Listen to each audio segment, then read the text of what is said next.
Yep, Set it. ready when you are to go, Jamie. Thank you. Good evening and welcome to the April 8th meeting of the Falmouth Conservation Commission. Once again, and for the foreseeable future, we're holding these meetings virtually via Zoom video conference. Please be patient. Remember, you're on camera and you're being recorded. This meeting is also being broadcast by FCTV. The board recognizes the attendance of Commissioners Betsy, Courtney, Jamie, Kevin, Mark, Maury, Peter, Russ, and we believe Steve will be joining shortly. Staff members present are Jen and Kevin, and our recording secretary, Susan, is also on board. To the commissioners for commenting, I'll call on each of you at the appropriate time, so let's try to refrain from speaking over each other.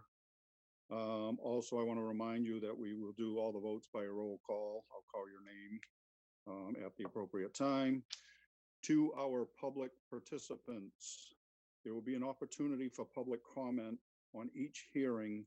At the appropriate time, I will call for said comments. When you are selected, please state your name for the record, speak clearly, and try to be brief and on point. At this time, I'd also like to give a shout out to Courtney Bird. Happy birthday. Thank you. Happy birthday. We'll sing later. 80 of them. Wow. First up, vote minutes of April 1st. And again, I'm sorry, also, when you call for a motion in a second, please use your name as a roll call vote as well. So first up is vote minutes of April 1st, 2020. Mr. Chairman, I've read them and I make a motion to accept as written. Gladfelter. Robbins. Okay, we have a motion and a second. Call for the vote. Betsy. Gladfelter, aye. Courtney. Bird, aye. Matthews, aye. Kevin. O'Brien, aye. Mark. Mark Gurney. Gurney, aye. Maury. I just had one correction. I'm sorry, I tried to jump in quick. It was just on, there's no pages, unfortunately, but I can leave it off for Jen in the office. I'll put it in the mailbox. Is that all right? That's fine. Yeah, so we'll call it corrected. Aye. I'm sorry, Harlow Hawks, aye. Thank you, Peter.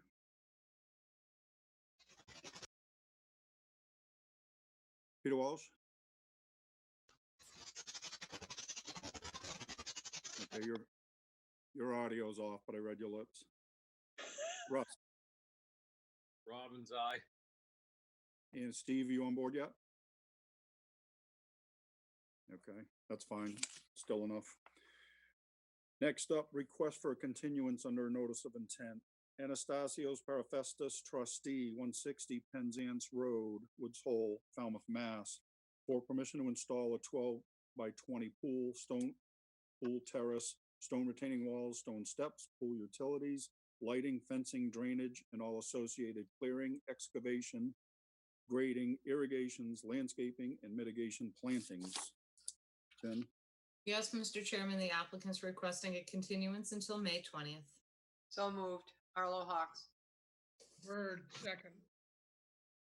Okay, we have a motion and then a second. We'll take the vote. Betsy? Gladfelter, aye. Courtney? Bird, aye. Just question, what's the Yep. reason for the extension?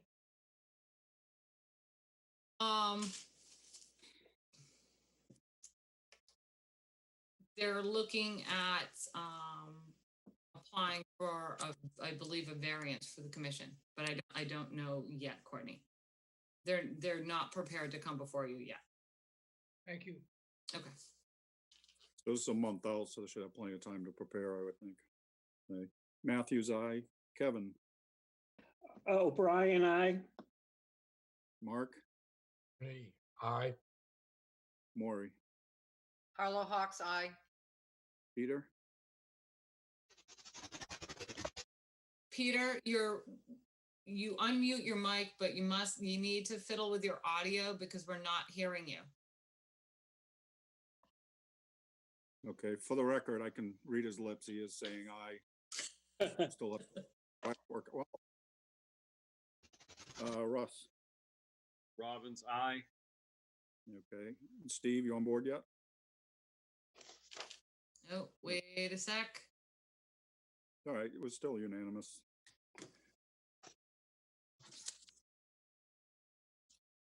Next up, request for No. determination of. What's the No, matter? he's not up yet. Okay. Just let me know when you see him up, if you would. I will. Okay, next up, request for determination of applicability. First up, Lisa Brown, 187 Shore Street, Falmouth, Mass. For permission to remove the existing garage, remove the existing sunroom, and add an addition to this area and upgrade to a Title V septic disposal system in the flood zone. Mr. Chairman, Jenny? staff recommends a -2 under the state and a -3 under the bylaw. Resource area boundaries are not confirmed. So moved, Arlo Hawks. So moved. I'm sorry, who was the second? I'll second. I'm not sure. Okay, thank you. It was Okay, the Maury vote. and I, it doesn't matter who did which, to whom. I want it on record. Betsy, Gladfelter, aye. Courtney, Bird, I. Matthews, aye. Kevin, O'Brien, I. Mark, Gurney, aye. Maury, Arlo Hawks, aye. Peter, Walsh, aye. thank you. Russ Nice job, Peter. Robbins, I. and Steve. He's not there yet. Next No. up, David Cousins, 121 BB Acres, Falmouth, Mass. For permission to construct a 16 by 12 screen porch and to construct a 24 by 16 deck in the flood zone. Kevin, Mr. Chairman, staff recommends a -2 under the state and a -3 under the bylaw. Resource area boundaries are not confirmed. So moved, Arlo Hawks. Bird, second. thank you. We have a motion and a second. The vote. Betsy, Gladfelter, aye. Courtney, Bird, I. Matthews, aye. Kevin, O'Brien, I. Mark, Gurney, aye. Maury, Arlo Hawks, aye. Peter. Close enough. Russ Robbins, I. and Steve? Not yet. Okay. We'll keep trying for Steve. Next up, continued request for determination of applicability. First up, 27 Cary Lane LLC, 27 Cary Lane, Falmouth, Mass. For permission to relocate an existing freestanding fieldstone wall. Kevin, Mr. Chairman, staff recommends a -2 under the state and a -3 under the bylaw. Resource area boundaries are not confirmed.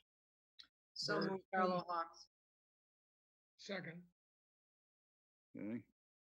Call for the vote. Betsy, Gladfelter, aye. Courtney, Bird, I.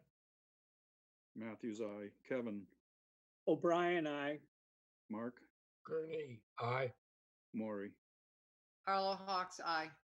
Peter, Walsh, aye. thank you. Russ, Robbins, I. Steve. All right, consistent. Next up, Heather and Thomas Mahoney, 2 LCN Avenue, Falmouth, Mass. For permission to construct and maintain a front porch and to install a native tree. Kevin, Actually, Mr. Chairman, I'm if sorry, Jen. remember, we did continue this so the board could go out to the site to review it. Yep. Okay, Did everybody get a chance to go out? so our recommendation at the time was, and still is, consistent with the regs for +3, but the board does see the unique aspects of the site and can disagree with the staff if you'd like. So if we have if we have a positive motion, we vote against it, it will. Correct. pass. Yeah, Correct. Everybody get that? I just Okay. felt it was important that the commission see this site. Oh, yeah, absolutely. Any commissioners have any questions or comments on it? I'll make a motion. Go ahead. I'll move to accept, No. no, I'll move to approve the request for determination of applicability. Carlo Hawk, second. Just to So to clarify, be clear, this is a positive motion. Right, Jen? Well, yeah, actually, what the board should do is, Vote to approve it. not, hang on, Courtney. The board should, not move the motion if you don't want a positive 3, which you, I think you don't want. I don't think You we make, you should. put a motion on the table for a positive 3, someone seconds it, and then if you don't want to vote for the positive 3, which would kick it to a notice of intent, all in favor, nobody says anything, all opposed, you say something. So that was my motion, was that it was to approve it, and so, yes, so now it's a negative vote to send it. If that's not clear, let's do it over. well, Is that clear, Susan? Russell, go ahead. so we're voting to agree with the staff, to take the staff's recommendation on this as a positive. Well, okay, so if you remember, the staff vote, because of the way your regulations are written, this was bound to recommend a positive 3. Now, we asked you to go out and look at the site because of the unique nature of the site, and we felt that the board would come to a different recommendation. So what my suggestion is, you move the positive 3, somebody seconds the positive 3, and then if nobody wants to kick it to the next level, a notice of intent, then you don't vote for it. It's just like if you don't want to vote for a notice of intent. Same process. Keep the process the So same. our vote is to, in effect, we're approving it, a By di- non-approval. We are approving a non-approval, and therefore it goes to the notice. Courtney, Yes. just if you don't vote for the positive 3, then the applicant will get a negative determination and the project will be allowed to go forward.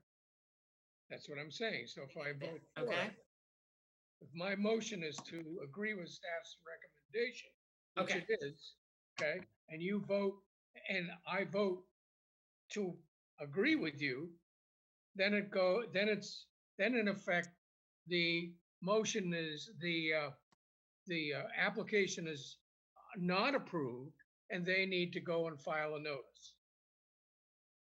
That's the No. way I- If we vote against it, they can move forward. So, but you're suggesting that it's, let's get down, never mind the motion. You're suggesting that we want it to go to a notice of intent. No, No, Courtney, No, she didn't, Courtney.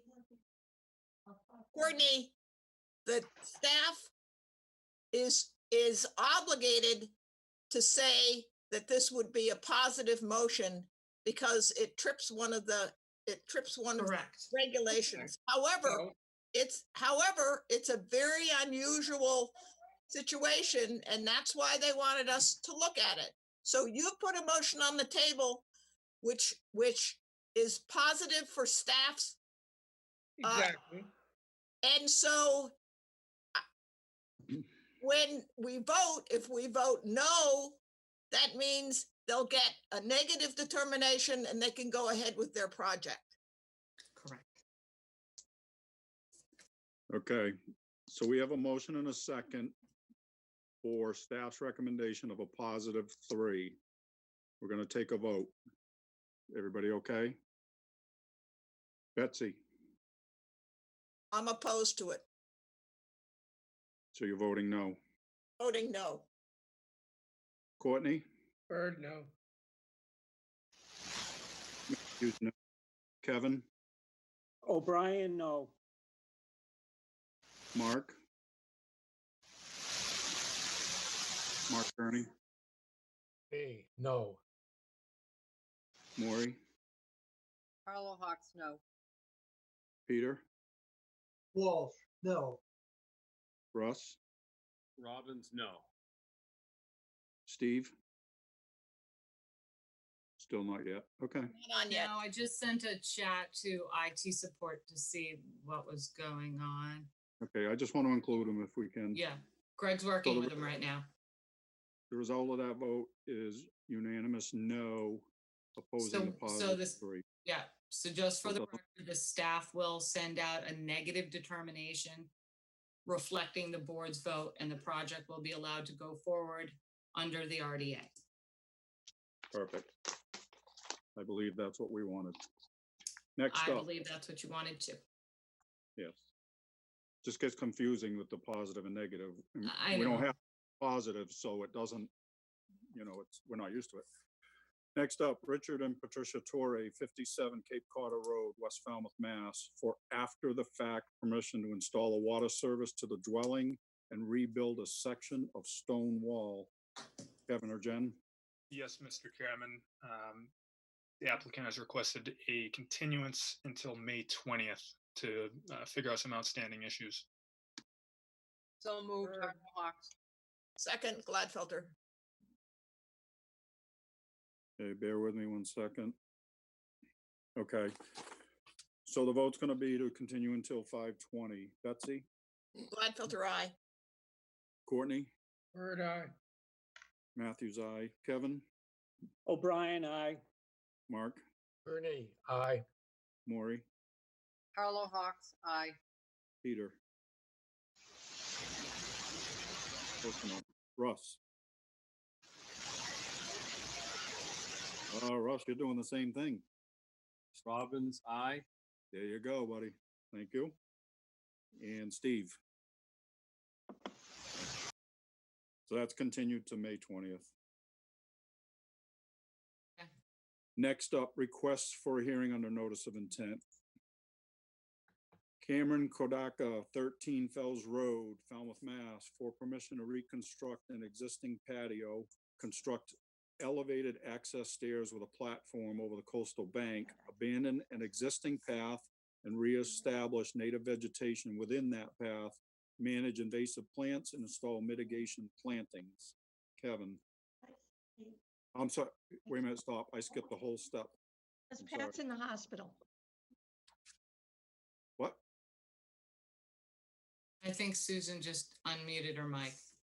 I Oops. Okay, so sorry, I skipped a step, if you'll allow me. Steve's up. This is for notice of intent. All hearings of the Falmouth Conservation Commission are held simultaneously under the authorities of the Massachusetts Wetlands Protection Act and the Falmouth Wetlands Bylaw. Although a single decision of the commission is issued, it represents a separate decision under each authority. 1 second, Jamie. Steve is on, I do believe he's on a mobile device, okay? But he's here. Okay, welcome, Steve.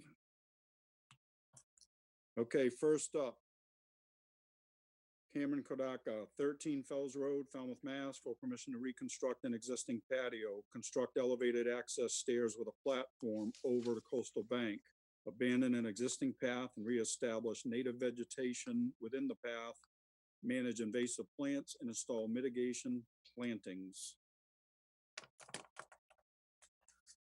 Yes, Mr. Chairman, the applicant is requesting a continuance until April 29th. So moved. Bird, Gladfelter, Carlo Hawks, second. Okay, we have a motion and a second to continue until 4:29. question? Why the Yes. continuance? Why the continuance? There are, some outstanding issues with an old, plan that received compliance in 2006 that were required to be ongoing with the deed.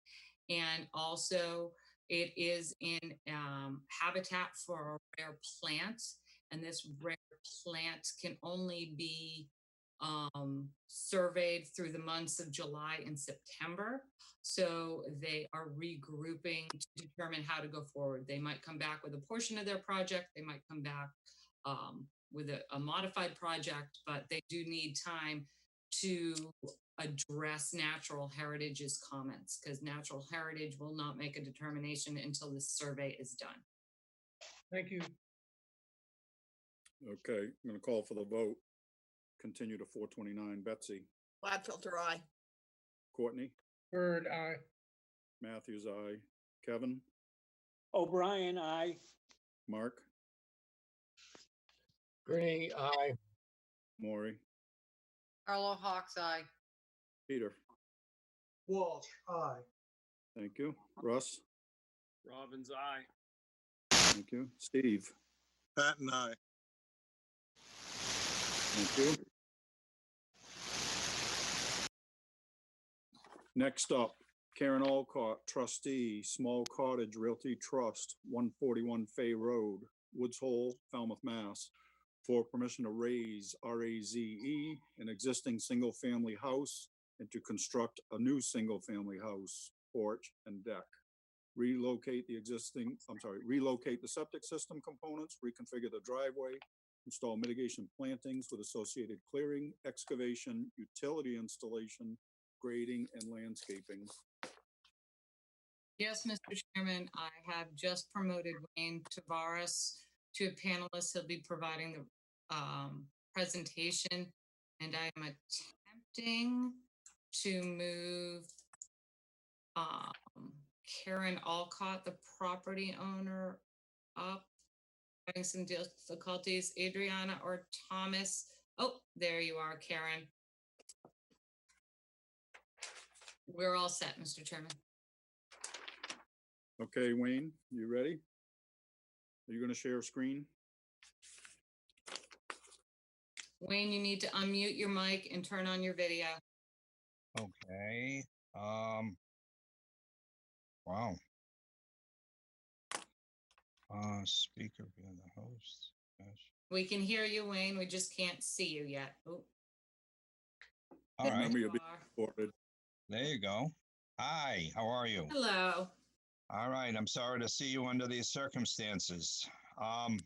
But anyhow, we have a project. I'm going to go and start to put up some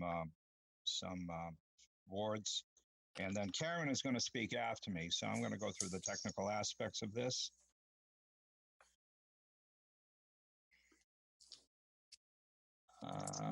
First of all, can you see this? Yes, we can. Yeah, okay, great. Great. This is the original plan that you had. And this is the same plan. I'd like to go through this. It's a little bit more colored. There's a lot of things going on here.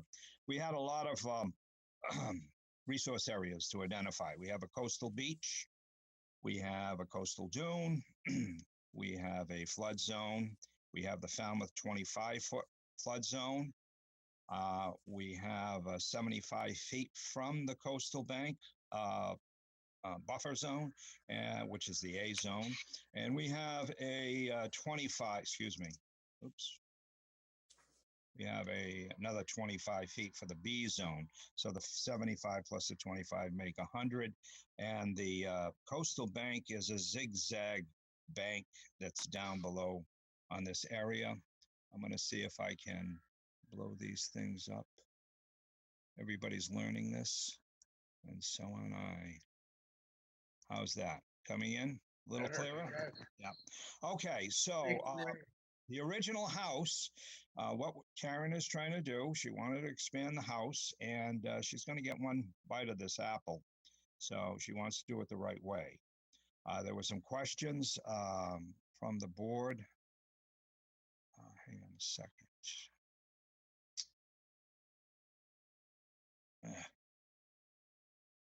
Still takes getting used to, doesn't it? I have all my drop downs at the top, and they're son of a gun. Sorry. Staff report. Okay, so the staff report was recognizing these resource areas, and actually took some pictures of, or used some pictures of this coastal bank in an area that we want to try to mitigate this. So back to the plan. This plan has a table on it so that we have. Wayne, you need to reshare. I need You're to. not sharing. I'm not sharing? Not be so. anymore. Oh, boy. How'd that happen? Okay, here we are. And Zoom. I see Jamie. Sorry. You know what? Let me try sharing. I don't have your colored version, I don't believe, Uh, but I can share the black and white plan. can you see me? I can We see can you guys. see you. All right. But you can't see the plan. No. All Try right. screen Share. sharing. I'm going to bring it back again. Okay. Okay. There you are. Any luck? Yes. Yeah, Yep, you can- looks good. Okay, great. Okay. So Karen, Karen's house with all the appurtenances and the fixtures and so forth is this darkened area that I'm outlining right now. That includes a brick area, and it poses the calculations, the reason for the calculations in here includes all these items in here that are proposed. And they add up to a certain number. And then we have a new house that's coming in here. Number one, we're not going any closer than 3.5 feet. That's right in this area that was original, 3.5 feet, and the proposed is going to be 3.5 feet.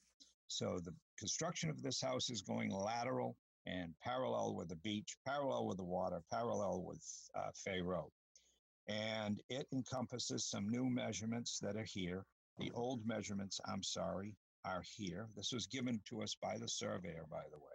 If you want to see the survey plan, I can do that too. So there's a difference in the A zone. We did a B zone and we did A zone. These two charts reflect all these measurements. So in the A zone, Karen has an overage of 742 square feet.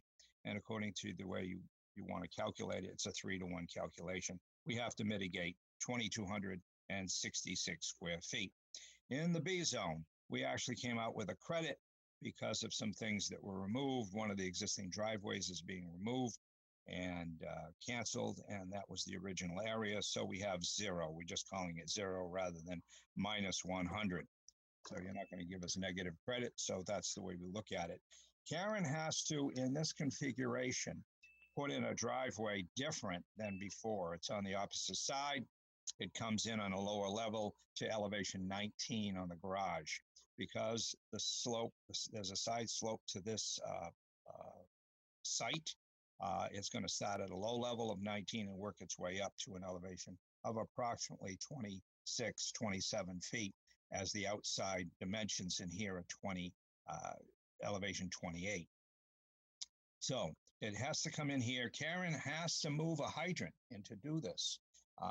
It's just in the way. It just doesn't work any other way. She has to relocate the septic system that she newly put in not so long ago. It has to do for setbacks and so forth. And by the way, the septic plan has been shown to the Board of Health and has been approved by the Board of Health. So all of that is taken care of. So we've measured this driveway in the B zone. We've measured this driveway in the A zone, and we'd like to use permeable pavement, as has been used in a few other projects. We have a negative grade going out and a grade going around the side of the house in order to get positive dimensions, positive drainage, excuse me. There's some granite steps that were in the back. Those were all accounted for under the 1,713 square feet. They'll be relocated back in, and they all were located in this 2,455 square feet. So calculations were done. Setbacks are being observed. Very tight setback from the front.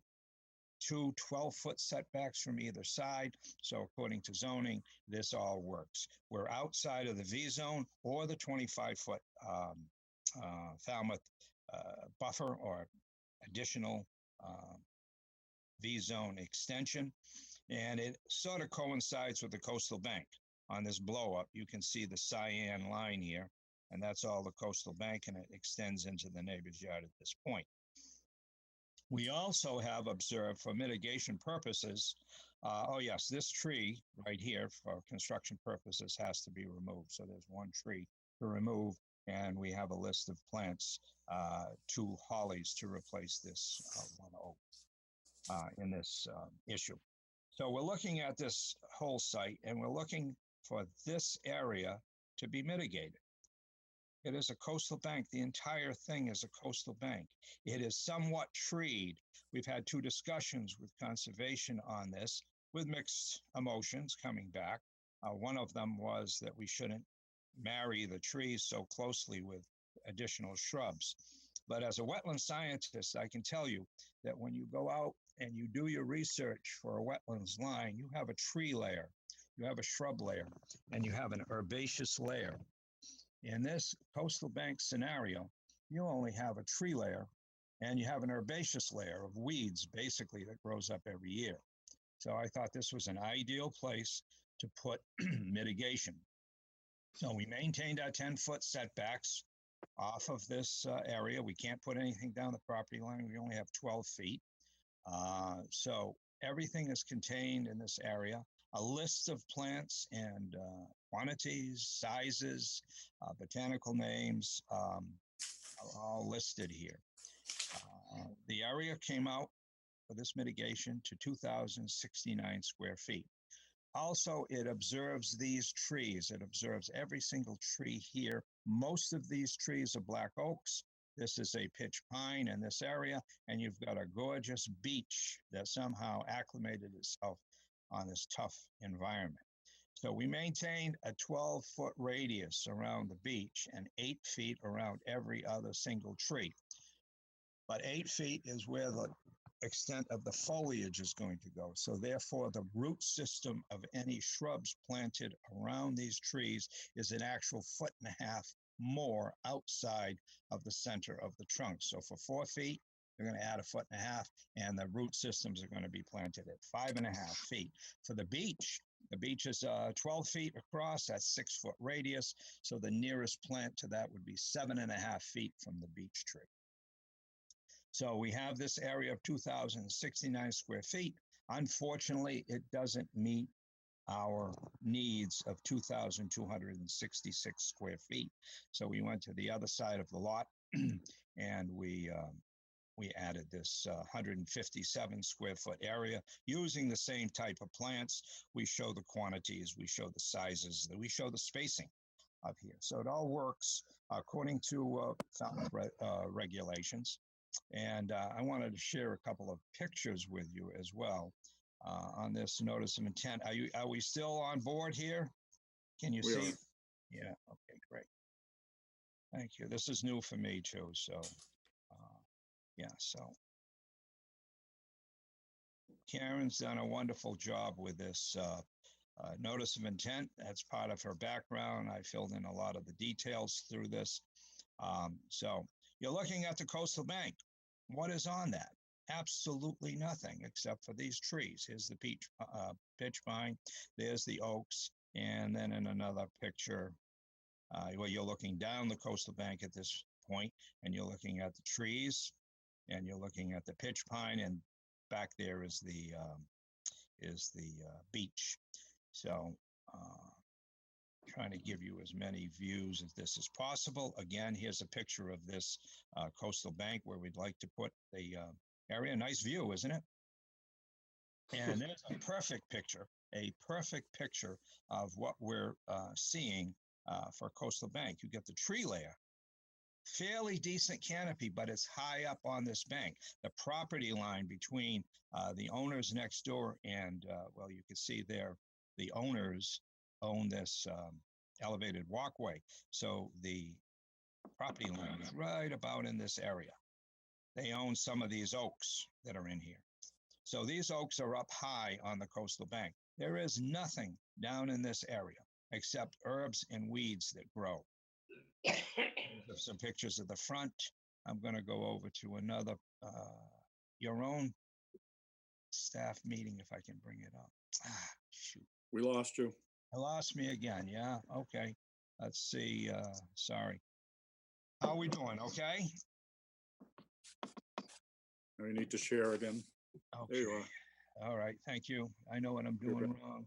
I'm trying to reach this. All right, I'm going to give you this. DEP assigned us a number. Okay. And here are my pictures. These are summer pictures of this. So we're fair. And it looks a little bit fuller, but then again, it should. We're looking at that coastal bank. There is nothing, absolutely nothing out here except weeds. And if you want to count Montauk daisies and Solidago, which is right here, this is goldenrod, as you know, wetland plants. They're herbaceous. We're trying to add a woody shrub layer in here appropriate to this. So I've shown you all the pictures I wanted to. Some of them are on your staff report, which I'm having a hard time grabbing. I tend to go out. See, the thing drops down on the top. Doesn't give me much of a do this. So anyhow, we've looked at all these pictures. Second. And I'm contending that back to the plan view, that this is a viable area for mitigation. It's closer to the resource area than where the house is going to go. It's not even in the A zone. It is actually on a coastal bank. It meets the wetland criteria of, in the interest of the act, of erosion prevention. It provides wildlife habitat, more than you get out of these trees, and certainly more than out of the herbaceous layer that's on the ground. It fulfills flood capacity because we do have flooding in this area, although Karen has said that in her tenure here, the last 50 years, I'm being kind, I think, that this is never flooded. So although it's a velocity zone, it's never flooded. So we're preventing erosion, we're stabilizing a coastal bank. This is a great place to put mitigation. We understand that this is the big topic of this project. We have all the necessary, let me see if I can reduce this again, measurements and calculations. We have further pictures down below. I've added this on if you'd like to look at the pictures, but I think we have the dynamic ones all seen in this area. So with no further ado, I've said my piece. I think I'm making a point here. Again, keep in mind, it's closer to the resource area. It's outside of the A zone, not in the A zone, but closer to it's on a resource area. It prevents 3 or 4 issues that are interests of the act.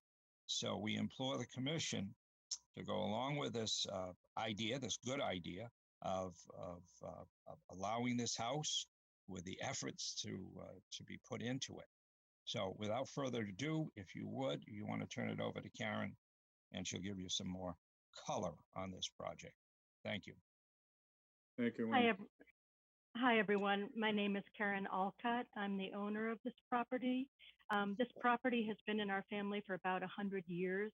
Last week, you heard from the Colgans, which is the property right next door. It is a narrow property. I want to just point out a couple things. I've been working with Brandon and Jen and Kevin and Wayne for about 9 months. I've gone through many, many different architectural drawings, and the best one seemed to be to put that garage under to sort of limit the mitigation tax on the property. There's a lot of significance to this property. It is the last remaining family property in 100 years. I've supplied a pretty detailed history of it. Of course, it's affectionate for me, but I just wanted to, I'm sure you're going to ask why I am not sort of taking that area down in the lower lawn for the mitigation. And let me just walk through that. In 1945, there were 2 stone walls and the riprap on the Colgan's property that were put in by my grandmother to preserve the coast. My family has been big stewards for conservation and for historical preservation for a long time. So these properties we love, we care about, we want to preserve them. There's no question about that. I'm out there every day weeding on this property. the two stone walls are effective. They have not flooded in my lifetime. I'm 62 and they have not flooded. The reason I want to keep it open is because there's a lot of, familial love of my grandmother sitting on those stone walls, of lots of family reunions down there. And so I've tried to find, and I understand you guys have a lot of regulations and stuff, but I've tried to find a way to address this mitigation. First of all, it's a modest house. The foundation is only 2024, I believe that's right, 2040. I've put the garage under, I'm moving the fire hydrant, I'm moving the septic, I've gotten permission to do all of that. And this mitigation is the last piece.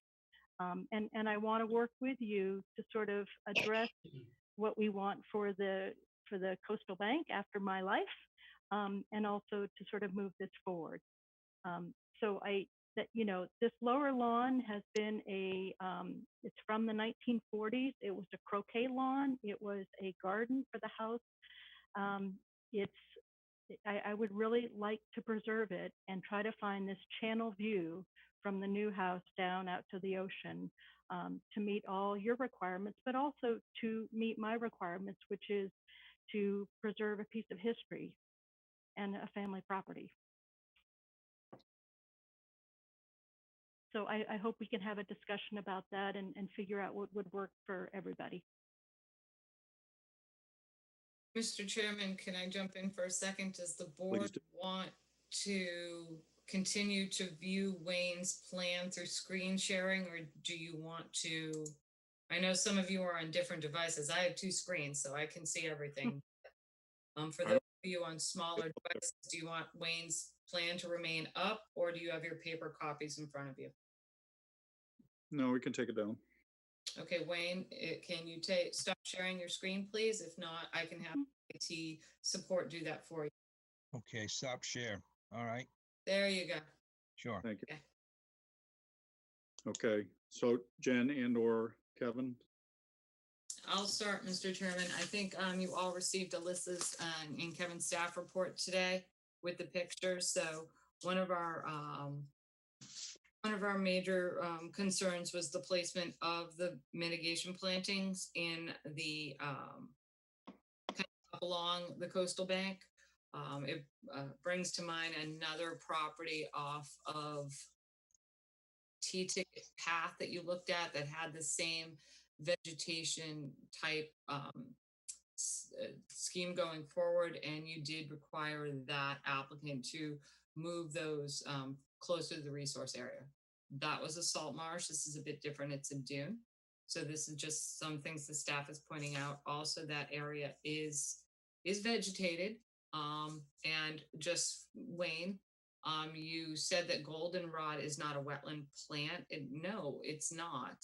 It grows in this type of environment. So it's not technically a wetland plant. So the board needs to decide if you're okay with the mitigation being in this area. I do have one question my staff had asked. Is the shed staying or being removed, Wayne? No, we have some room in the, all I have to do is speak, right? Yep. Yeah, okay.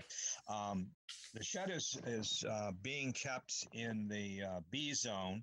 We'd like to keep it. We did not locate it on the plan as being located because we were at one time removing it. But if you'd like to say, let's remove it so we keep the plan clean, we'll remove it. And we know we can come back with an amendment to put it in. We do have credit in the B zone, and it's only a, I think it's a 6 by 8. 3 by 6. It was just built for me by the vocational school in Rochester. 3 by 6. As a bike shed. Okay, so If that's a breaking issue, I'll sell it or something like that. But it would be nice to put it in Zone B if that's possible. But it's I'm much more concerned about the other mitigation. And if I could just add one note, I'm so sorry, but that hill, just if you haven't been out to the property, goes from 8 feet above sea level up to 28 feet above sea level. We're very, very high. Thank you, Karen. That's give right. you perspective. That's right. Wayne, the shed Wayne, exists I in the have a B. question. in your mitigation calculations, you say you have 2107, correct? Say that again? Oh, mitigation area, I say it 2069 and 157. 57. Okay, so just for clarification for the board, the driveway is not calculated in your mitigation calculations, correct? Right, that's correct. We're asking the forgiveness that has been part of the commission on permeable paver. Karen is willing to put in permeable pavers with construction that's shown in the narrative.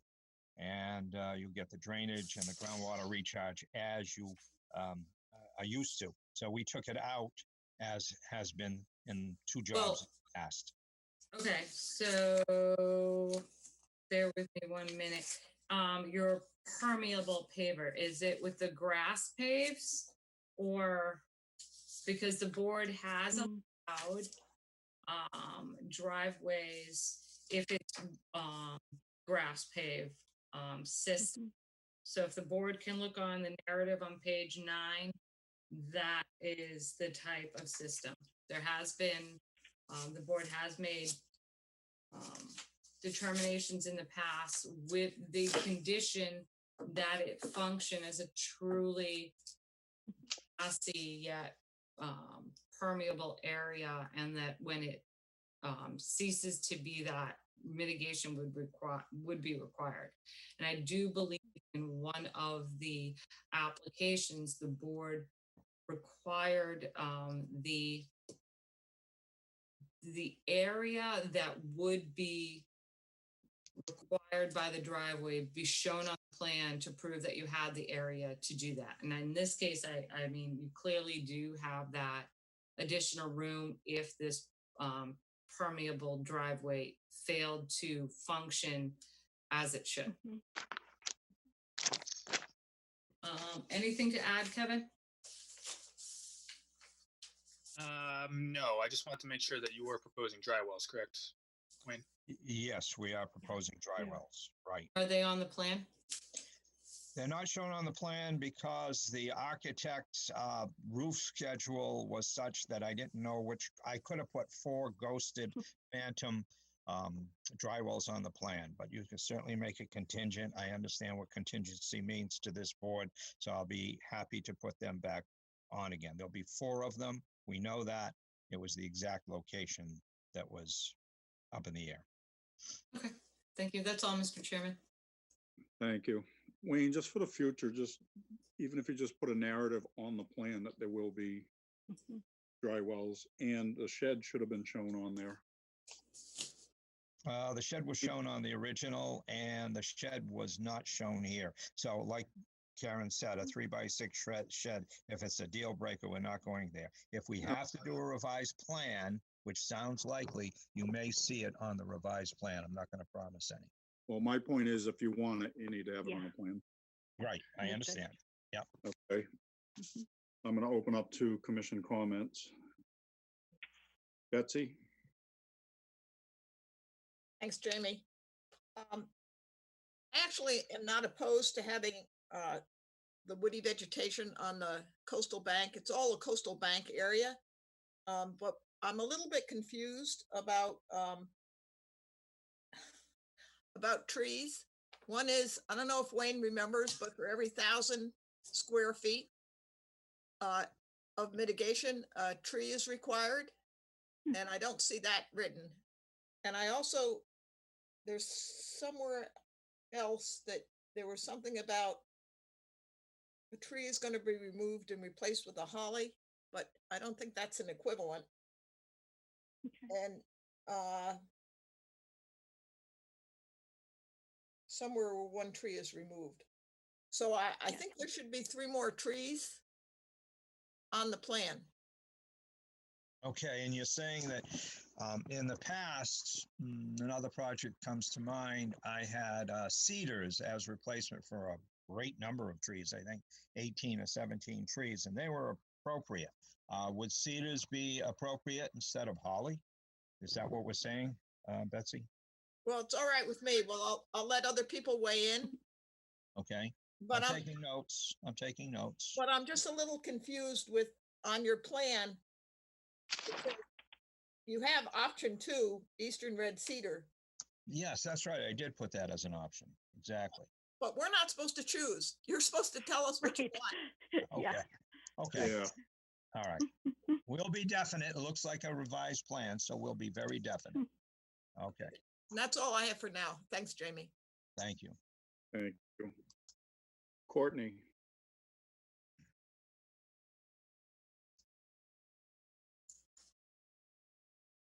Unmute, you have to unmute. unmute. Courtney, unmute. So, There you go. my question was, are you gonna have to show the dry wells on the revised plan, right? Yes, exactly. Since the architect hasn't determined all the roof lines and the location of the downspout, so it might be appropriate that you show something, a documentation that the number of dry wells and the way they're designed will be adequate for containing the roof runoff in a bad storm. Okay. Great Calcs. idea. May I did submit all the architect's plans with all the roof lines, and I get that the dry walls weren't there. That is my mistake. But I did give a full architectural plan with all the roof lines. I don't know if you have that in your package. I did submit it. Yeah, Yes, but you it did. doesn't spell out the dry You wells. did. You did. Courtney, Okay, continue. that's fine. That's fine. Courtney, anything else? No, otherwise, I think it's a good project. Excellent. Wayne, you made a comment about the house not being closer than existing to the Mhm. top of Coastal Bank, the 3.5 feet. Did Right. you not say that? Yes, I did. I did. Okay, We're exactly the same as we were before. And it shows there's a 3.5 feet on your plan. If you look carefully, right above the zigzag. No, I see it. I want to hear you say it's the same as existing. Exactly. Yeah. Okay, Kevin,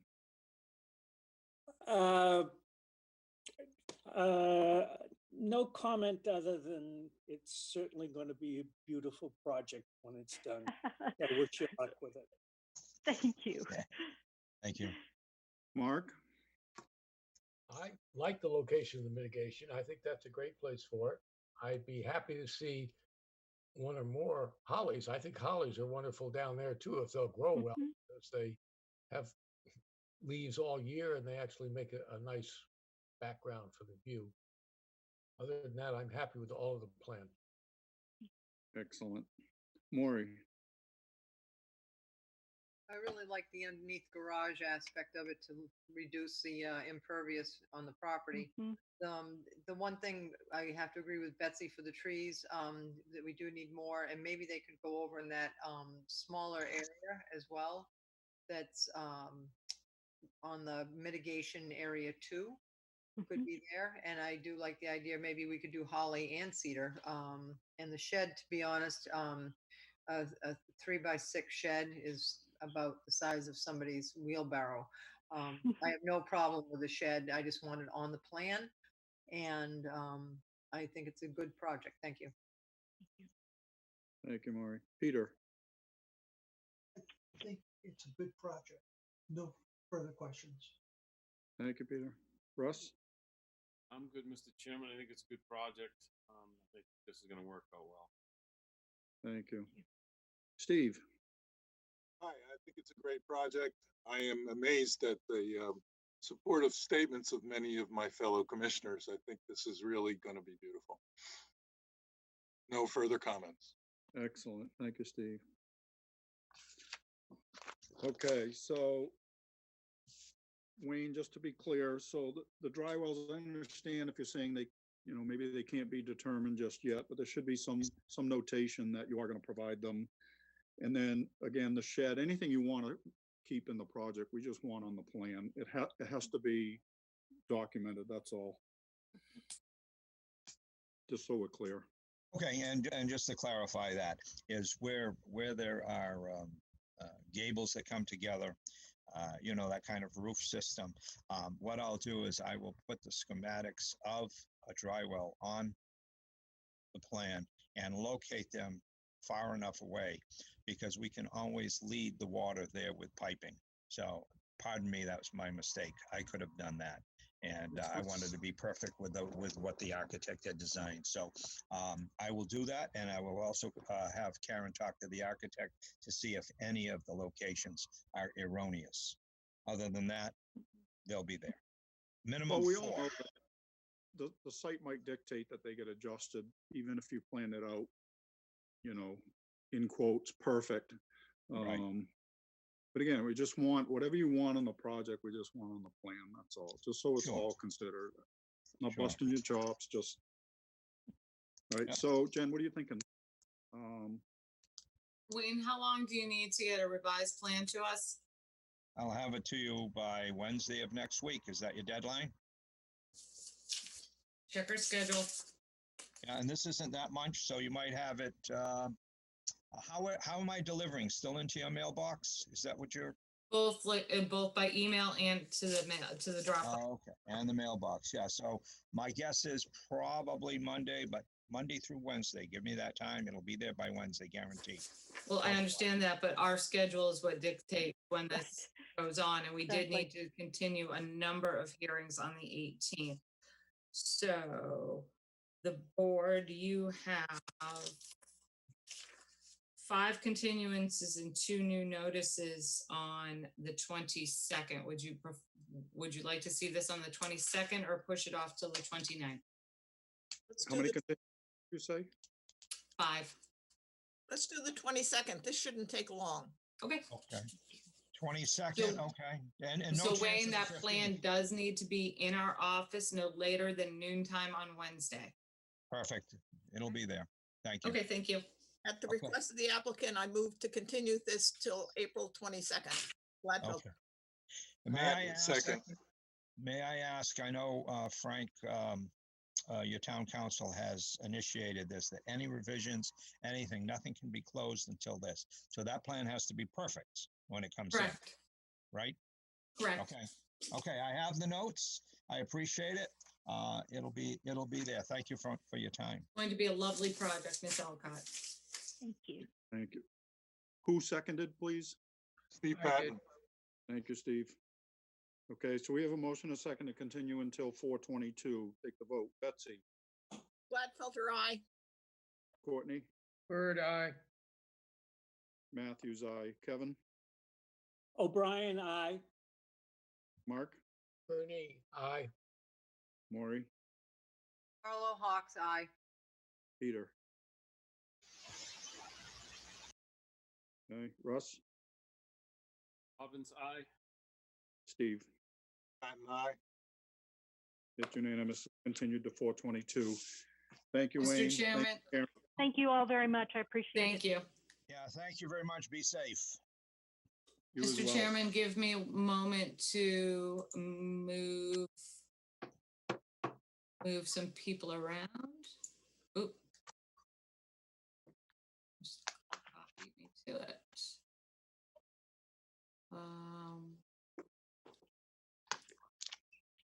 Okay, so now attendees, I am moving the applicant's representative for Fiddler's Cove Marina up to a panelist. Mr. Przerski, if you can hear me, is there anybody else that I'm promoting up on your project team? Or is it just yourself? You need to unmute yourself, sir. There you go. See me? Yes. Okay, great. Do you have a video on your computer, sir? Jen, I still have to call it up. Here we go. Okay, Okay, great. there you are, sir. It's my first time with Zoom, so I went old school with some of the presentation boards here. I'll bring them up and show you what's going on. Hold on. Please. 1 second, sir. Mr. Chairman, I might be able to share my screen, although my computer's being a little bit Can I funky pull this the list evening. and pull it up first? Okay, please. yeah, sorry. Next up are continued hearings under a notice of intent. First up is Anastasios Parafestis, which has been continued until 5/20. Next up is Scott Carpenter, GM, THO Massachusetts, Safe Harbors Marina, 36 and 42 Fiddler's Cove, North Falmouth, Mass, for permission to install 4 finger floats and a connector float to the existing float system and to install 2 new piles to support the new floats. Scott, you're up. I'm sorry, Tom, you're up. That's okay, thank you. Okay, Jennifer, you're gonna perhaps try to pull anything up or no? If you would like me to, I can. Are you just gonna try to move those plans up to your screen? Was that your? I don't need them on my screen, the commissioner's might. Okay, so which plan would you like me to bring up, sir? If you want to just start first with the overall plan with the photos, that'd be great. I'll briefly talk about that, and then the next one I will talk about are the northern float area, which has most of the floats on it, and the southern float area, which has the single. Okay. So I think it's sheet 3 of 3 shows the aerials of both those sections, correct? Yes, please, thank you. I'm going to attempt to share my screen, so makes it a little bit easier for the viewing public. Can you guys? At work. You can see it? I got it, okay. The project is located at Fiddler's Cove Marina. Basically, predominantly, the project is a reconfiguration of some of the floats that are already presently there, with the addition of a single small finger float on the south end. The reconfiguration portion is located on the north side. The resource areas that we're dealing with out here consist of land under ocean, land containing shellfish. We have land subject to coastal storm closure. We obviously have the zone AE and velocity zones in here.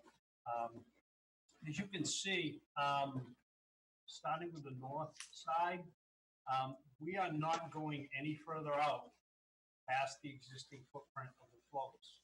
In this particular area here, we are proposing 3 foot wide by 20 foot long finger floats. And then on the south side, we are proposing 1 5 foot long by 5 foot wide by 20 foot long connector float and 1 small 3 foot wide by 20 foot long finger float. The thing that I like about this is I think it's better for the environment to do this because what it does is it does a couple things.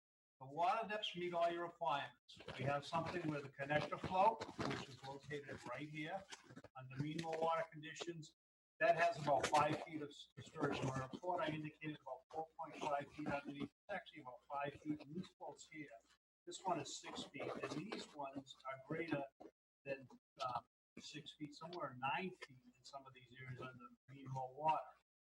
The other thing that I like about that is that helps protect the item from prop wash. The boats have to slow down, they have to make a 90-degree turn, and they have to slowly nudge in. When they exit, they have to do the same thing. So all of these maneuvers have to be done at low speed, low prop wash. Now, one of the things I will be upfront and transparent about is we did not do a shellfish survey because we wanted to get this before the commission to obtain guidance either from the commission or your agent as to whether or not it should be required to put down regulations. And it's because of the water column depths in here. And like I said, under low tide conditions, there's several feet of water under this area here. So I'll need the guidance from the commission on that particular issue. Now, if we could, we pull up the next sheet, which is sheet 1 of 3, please. Can everybody see that? Yes. This is the actual plan portion, and you can see what I'm talking about here. Right now, presently, these boats can come in here, and these finger floats on here, and they can dock right in here, or they can turn around and come over here.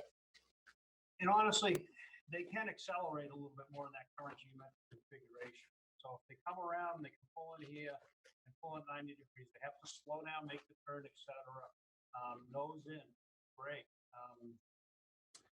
And then could we pull up the last sheet we have on this one, which is sheet 2 of 3, please?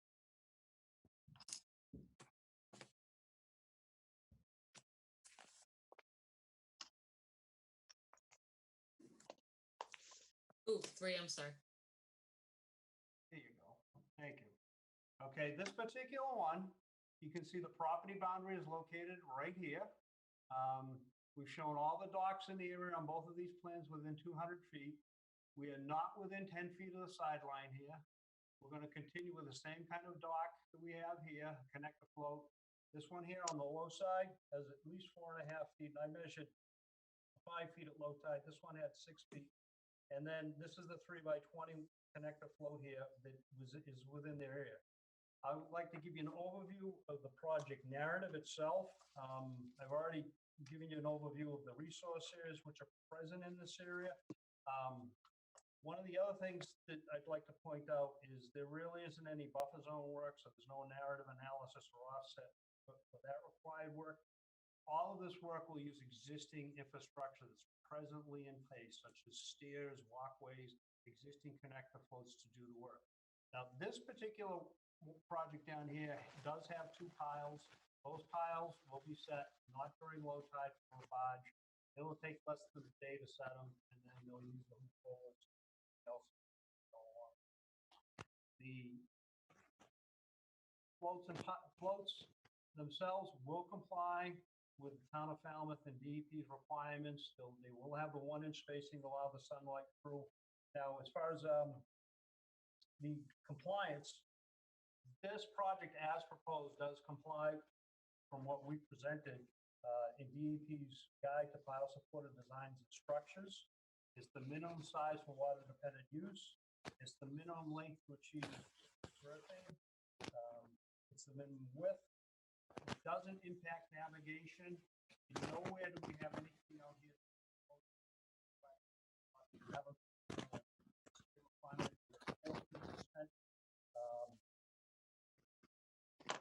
Does not interfere with adjoining areas. These boats will pull in. This is the closest area here. That's why I'm leaving sheet 2 of 3 up. Public rights are not impacted. It doesn't interfere with anybody using the channel, swimming, recreational, etc. With all due respect, I think it does protect water circulation and turbidity.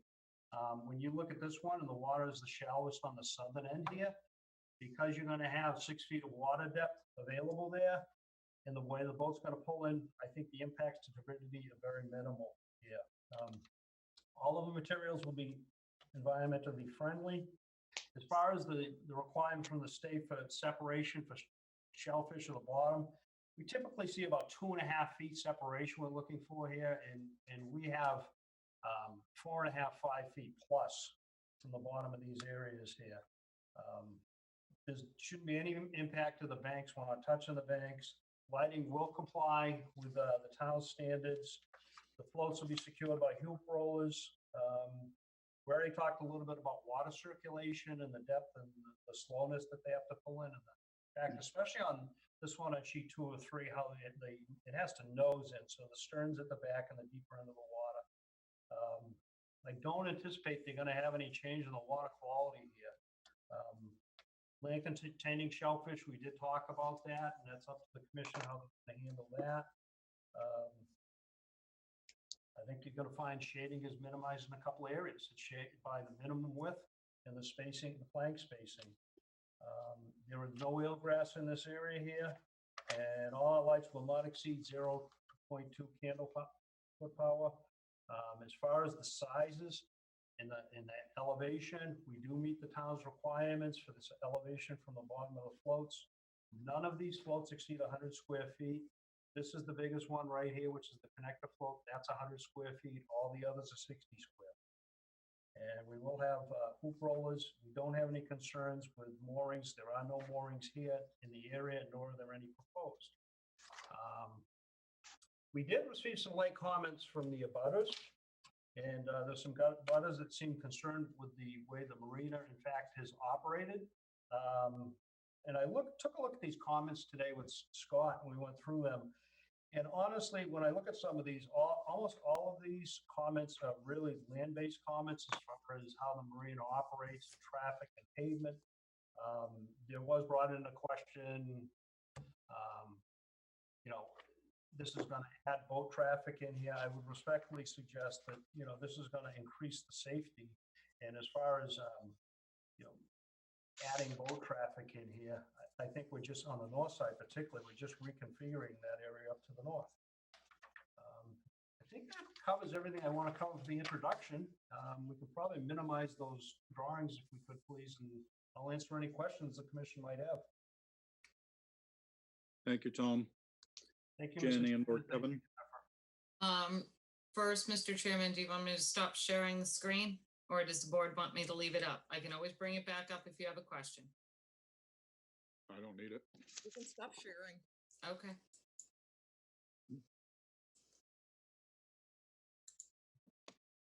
You or Kevin have comments? Jen? Yes, I do. I'm just reading one quick chat. Okay, we do have someone, an attendee that is raising their hand in the chat function, Mr. Chairman. So after the commission speaks, we may want to address that person's question. But you read our staff report. Technically, your regulations don't allow an increase in a velocity zone, but in the past, the board has treated the marina footprint as the footprint of the expansion. I can think of Pier 37. We're doing that with Bosun's, although they're not in a velocity zone. We've done it with the Falmouth Inner Harbor project, and I believe the board prior to my time, although I worked on it when I was a consultant, was the one with the big red building. Help me out, someone. McDougal's. Thank you. Sorry. So in the past, when a marina has wanted to either reconfigure or add a slip, you have looked at the footprint of the actual marina as opposed to individual floats or docks. So, I mean, I think those are the only real comments we have, and I just wanted to point that out to you. Other than that, I don't have any additional questions. Kevin? Mr. Chairman, I have nothing to add. Okay. All right. We'll start with commissioner comments. Steve, just for the record, if you could tilt your camera down a little. There you go, Steve. Want to see that face. All right, we're going to start with comments from the commission. Betsy. I have no comments. I agree. This is the expansion within the same footprint. Courtney. No comment. Kevin. No comments. Mark.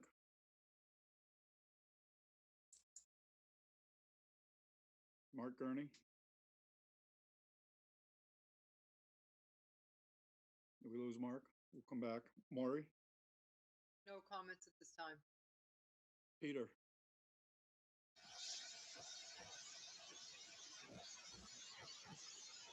Peter, we can't hear you. Sorry.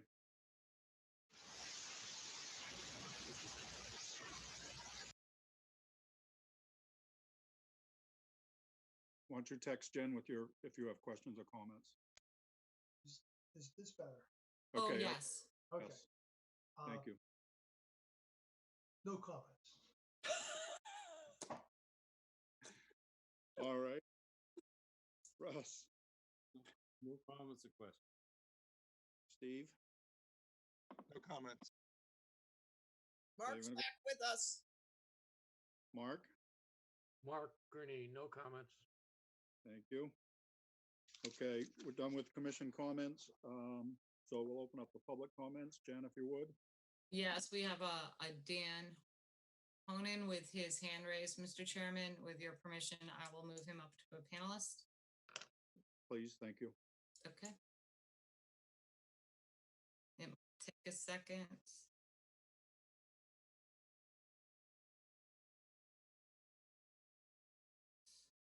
Mr. Honan, you are now a panelist with this board. If you unmute your mic and if you have a video, you can turn on your video and you can address the board.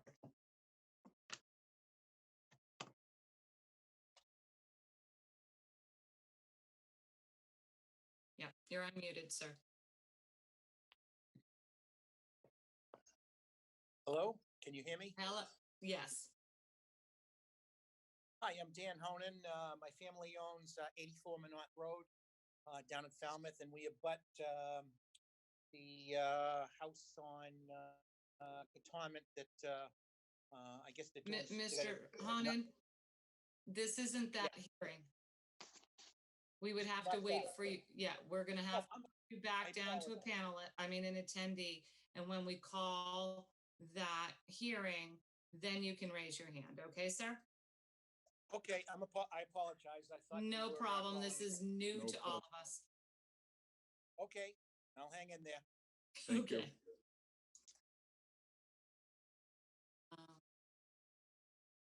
Can I make a motion, Mr. Chairman? Yeah, we don't have any more comments, Jen? Public? I didn't see anything in chat. I don't see anything either. Okay, Betsy? Make a motion to close the hearing and take it under advisement. Gladfelter? Second, Harlow Hawks. Okay, we have a motion and a second. I'm gonna take the vote. Betsy? Gladfelter, aye. Courtney? Bird, aye. Matthews, aye. Kevin? O'Brien, aye. Mark? Bernie, aye. Maury? Harlow Hawks, aye. Peter?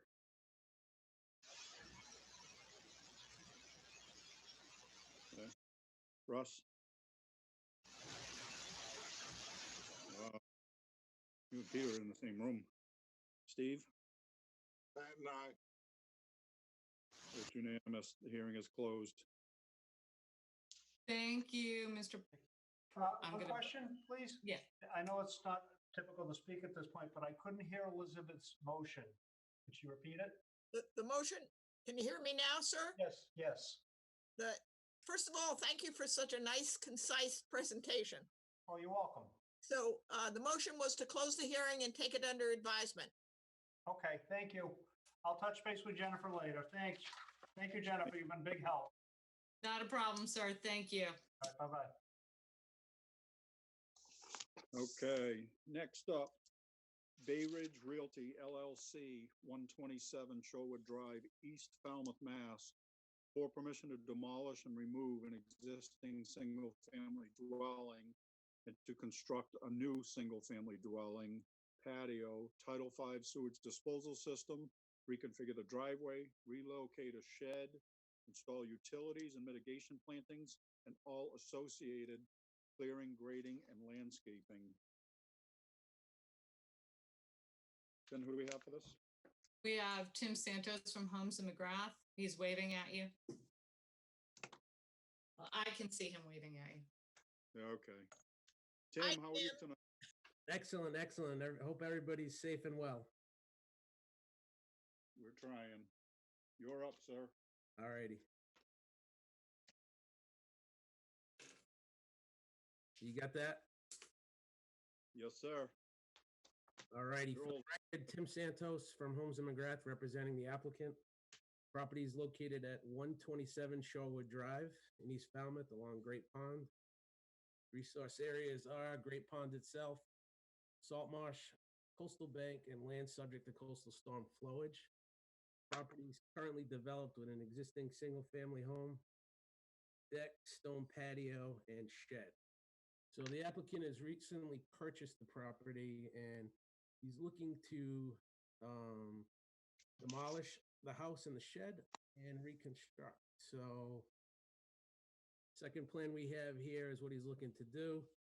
He's looking to demolish the existing house and construct a new house with a landing in the front and a landing out back. All roof runoff will go to dry wells.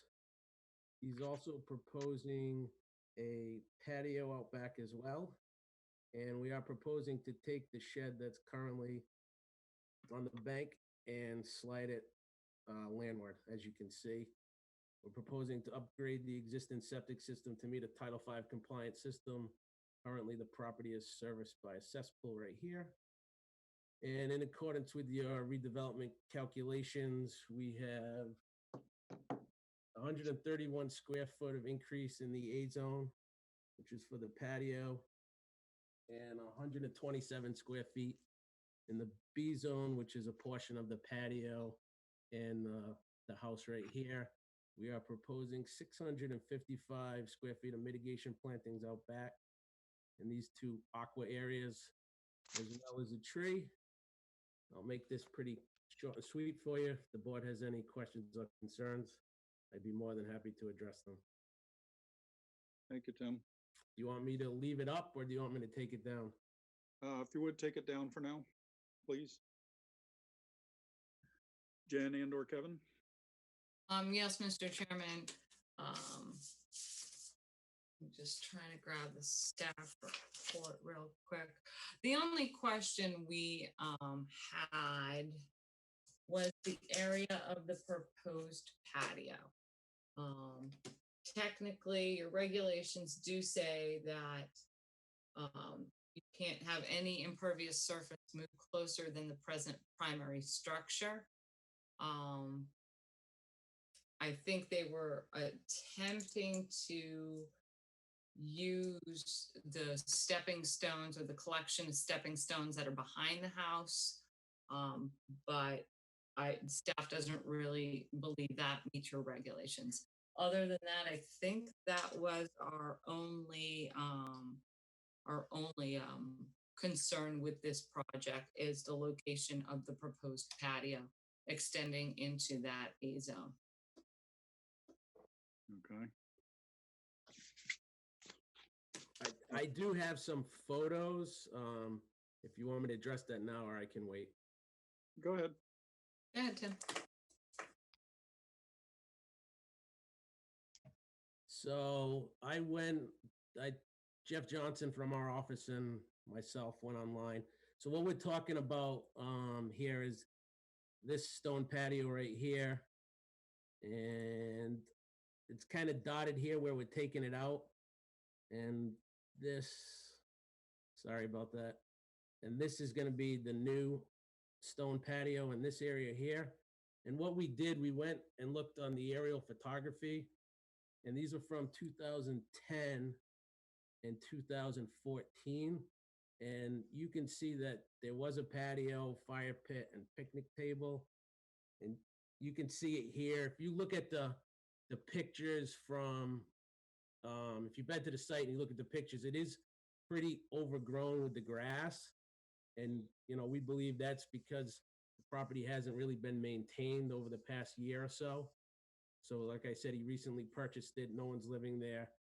And that's what it looks like today because it's not being maintained. So I just was trying to provide some type of photos. And these were the best aerials that you could actually see down in between when the tree canopy wasn't so full.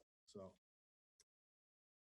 that's what we have. And that's why we weren't trying to go any closer. We felt this was where we located the edge of it was the max. And we actually suggested he kind of cut it back some. So.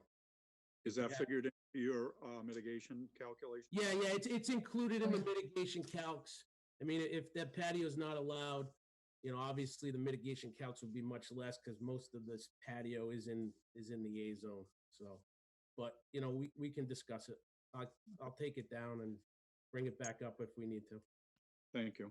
Appreciate it. Thank you Okay, for the but- photos, Tim. I just got them a little while ago, Jen. I'm sorry. Otherwise, No.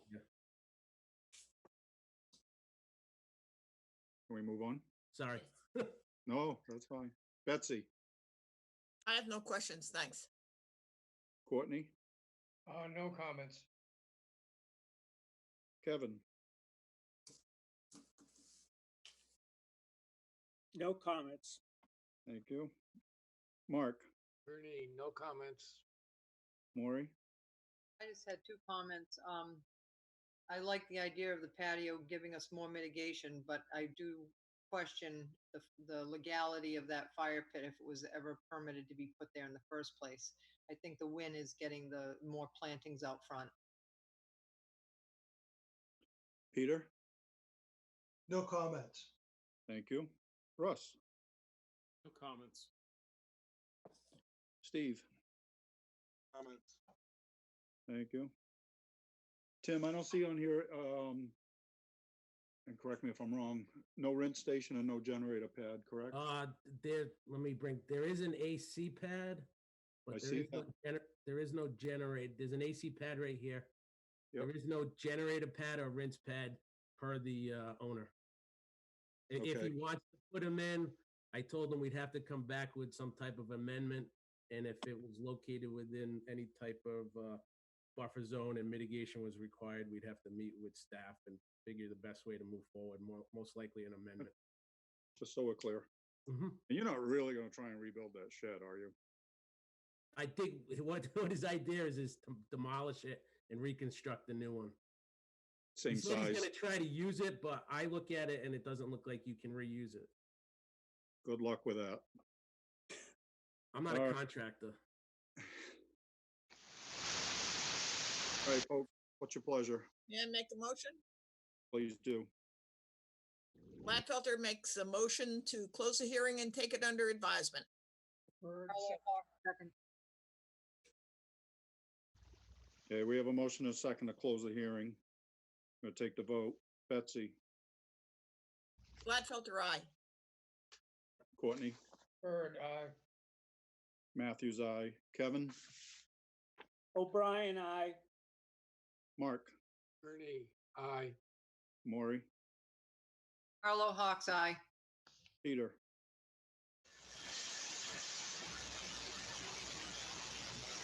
Russ,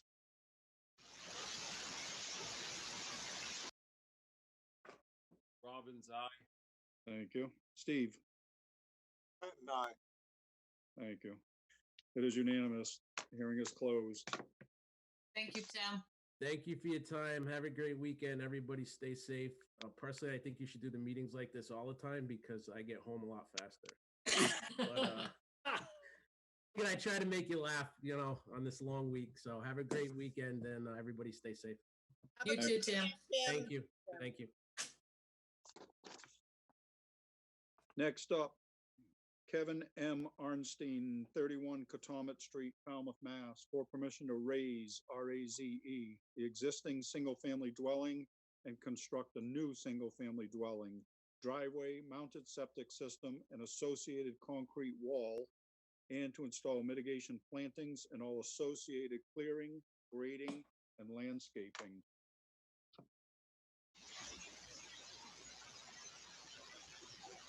Mr. Bunker, you're up. Okay, thank you. For the record, do you hear me? Yes. Yep, okay. Summary, the screen went small. I was just trying to enlarge the picture of all you guys. Anyway, for the record, my name is Tom Bunker with BSS Design, and we prepared, well, not this plan, but we prepared the plan you will be seeing. What we have is at 31 Catomet Street, looking at the GIS map, we see it highlighted in yellow at the southern end of the Mira Vista Ave Peninsula. It's in the second row of houses in from Minot Road, really fronts on Great Bay Street, it looks out over Great Pond. Also on the flood map, and this property right here that I'm circling with my hand. See, it's in the flood zone. Actually, the property is split by two flood zones, AE elevation 14 and AE elevation 12, a little further inland, down on Minot Road and along there coming in from Vineyard Sound. It's a VE elevation 15. So the plan we have put together, you can see here down in the bottom right, have VE elevation 15 and a 25-foot Falmouth velocity zone going in here.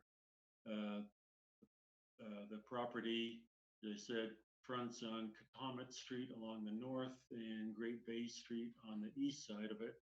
Actually, both of those streets encroach onto the property a little bit at the northeast corner. over on Great Pond. We have several resources areas coming in from there. Great Pond is the land under a salt pond. And then going up to the edge here, we have land subject to tidal action. There's salt marsh fringe along here is colored in green. A narrow coastal beach behind the salt marsh. Coastal bank are the physical landforms and physical resource areas. And of course, the entire property is covered by land subject to coastal storm flowage.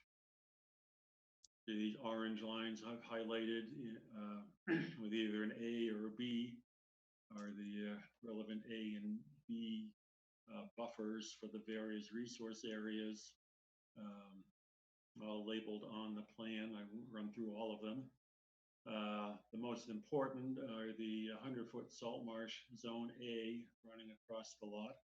And then we have the coastal bank zone B running a little further inland from the lot. And then the coastal bank 100 feet probably makes a radius. That's why the coastal bank off zone B crosses over the salt marsh zone A. Because the coastal bank terminates, and then there's a larger area of salt marsh, sort of at the south end there, and actually that's where there's a ditch of stormwater flowage coming off of Great Bay Street, and then flows through that area into Great Pond. In the sort of the west side of the lot. There is this outline here of the existing house, and there is a small, probably barely visible now, but a small, this is the area where they have views for parking, but it's no longer visible through there. Everything else is lawn, except there are some ornamental shrubs around the house, but everything else is lawn all the way out to Great Bay Street. Between Great Bay and the coastal bank is what could be called naturally vegetated, although some invasive plants of honeysuckle and bittersweet, but also beach plum, sumac, and a few cedar trees going in there. The proposed project is to put this house on the property. Its location is dictated by the setbacks from the septic system, colored in here in purple, and it has to be mounded to gain the 5 feet above the groundwater.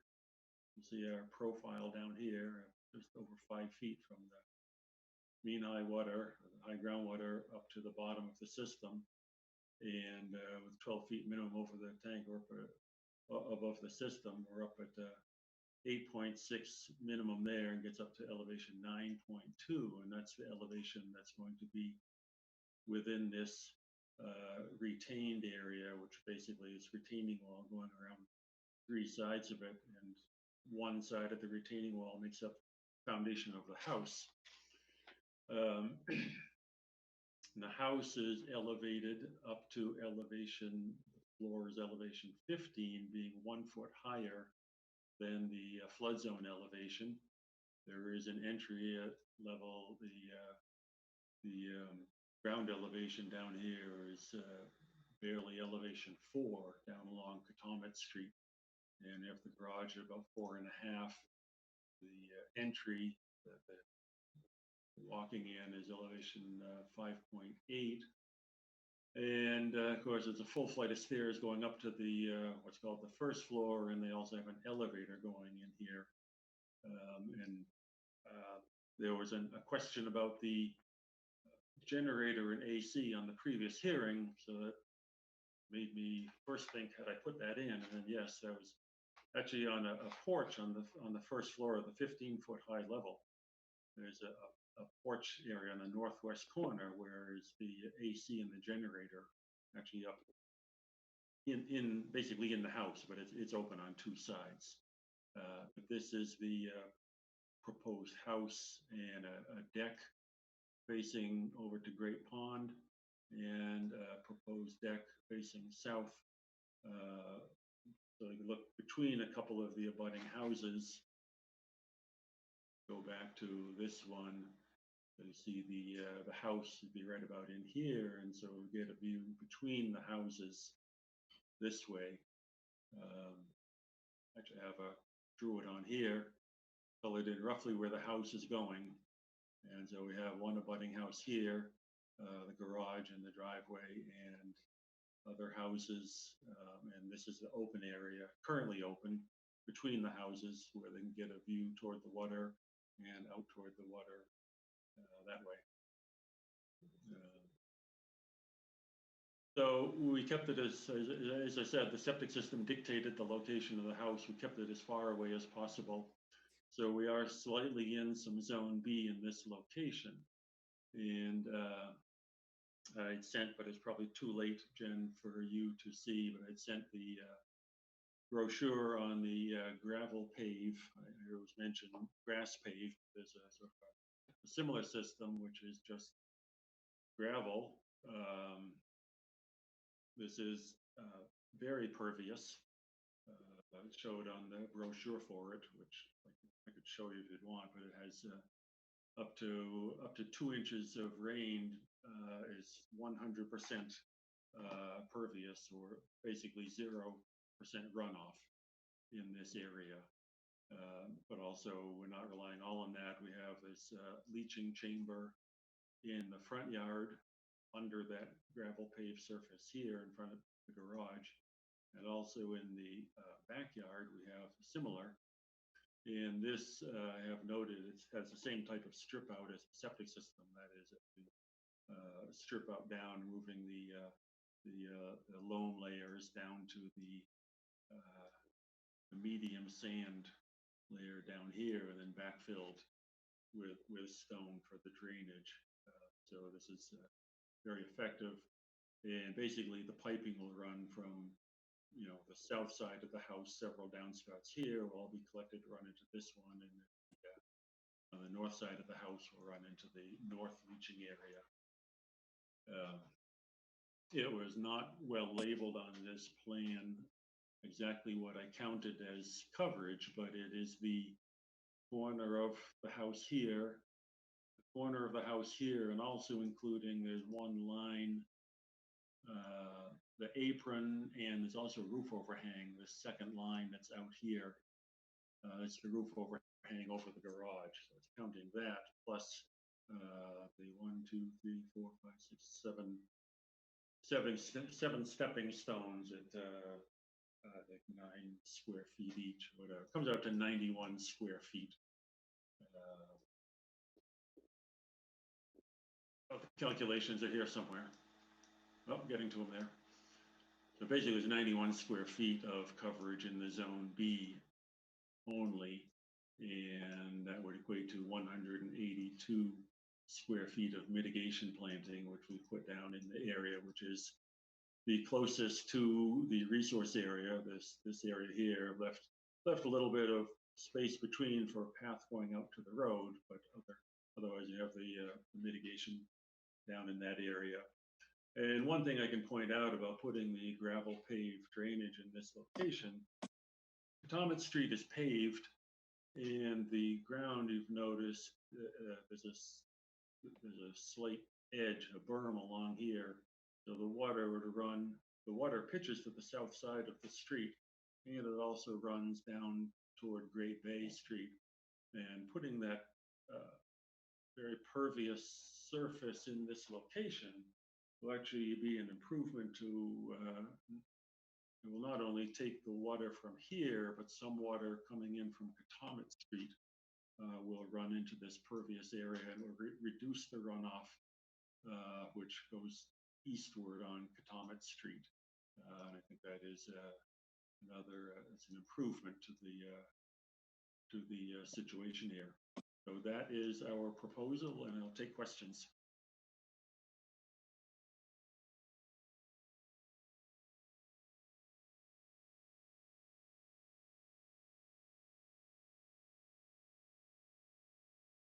Mr. Chairman, you need to unmute yourself. Yeah, I just saw that. Oops. Okay, you're up, or Kevin. Tom, I'm sorry, I was looking something up real quick. Did you explain why the mitigation areas were fragmented like that? Oh, yes, I just mentioned I left that Okay. to put a path through there, but I could put them together if Okay, that's better. thank you. No problem there. So any revision would just be to put those two mitigation areas together at this point. Yeah, okay. Kevin? Tom, if you would, could you stop sharing? I have no Sharon? further questions. Thank you for breaking down the mitigation for us. Kevin, are you guys comfortable with the amount of irrigation, mitigation? How we got to that? Yeah, it makes sense to me. Jen? Yeah. Okay. We'll go with commissioner comments. Betsy, I have no comments. Thanks. Courtney,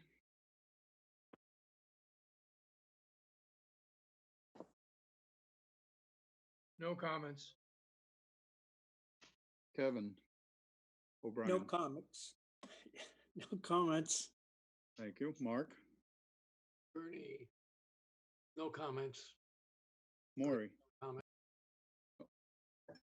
My connection was a little rough when Jen was asking about the mitigation. So I want to be clear, are we asking them to put it together and not have that path? Correct. We'll do that. I really can't hear anybody. I'm not sure if I'm, can Okay, you hear Maury, me? Can you hear me? Can you hear me, Maury? I can hear you, Betsy. Okay, they said they'll put them together, so that can just be a condition. Can you hear me? Maury? Oh, Maury's Looks like- frozen now. No, I can't hear anyone, so I'll just think that we should have a, the mitigation should be put together, not a path in it, and, on projects like this, I'd really like to see the engineers try and get some denitrifying systems in when we're trying to clean up these, very bad. You know, the irony is there's what, 400, 500 houses on sewer on that road, and there's like 5 that aren't. I know, and that's why that would be mitigation for something, because everybody else is actually mitigated with sewering. And we have a project like this and it's doing nothing to mitigate. Yeah. Peter, No comments or questions. thank you. Russ, No comments. Steve, My question, Mr. Chairman. No further questions. Thank you. thank you. Tom, are you gonna have any issues with dewatering for the foundation? It gets down to, let me see. 5 feet, if I read it right. Well, we're going No, 4 you're- feet down, so be about, I mean, some of this is at elevation 5, and we're about elevation 4 to 5, which would bring it down just about, if we need 4 feet down, it'll bring it just about to elevation 0, which is, I'd say it's right, groundwater, we had measured at 0.1, so it's right at 4-foot depth. I suppose it might be depending on the tide, but certainly, you know, if we get to that, we'll put in a dewatering structure. But you would need to come in for that. Is that correct, Jen? If we find that's the problem, we'll come in with you and show you the plans for dewatering. Okay. Can we put that as a condition, Jen? Yes. Okay, so we're okay to put the merging of the mitigation as a finding? Yes. Okay. And then if they need dewatering? Correct. Okay. Go ahead, Beth. Okay, so I'll make a motion This is Gladfelter again. I'll make a motion to close the hearing and take it under advisement. Second, Harlow Hawks. Okay. Jamie, we did have that attendee wanting to speak, Yep. so Yep, Dan Honan, if I said that right.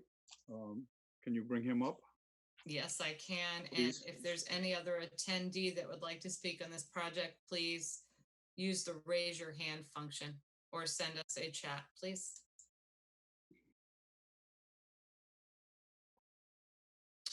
Mr. Chairman?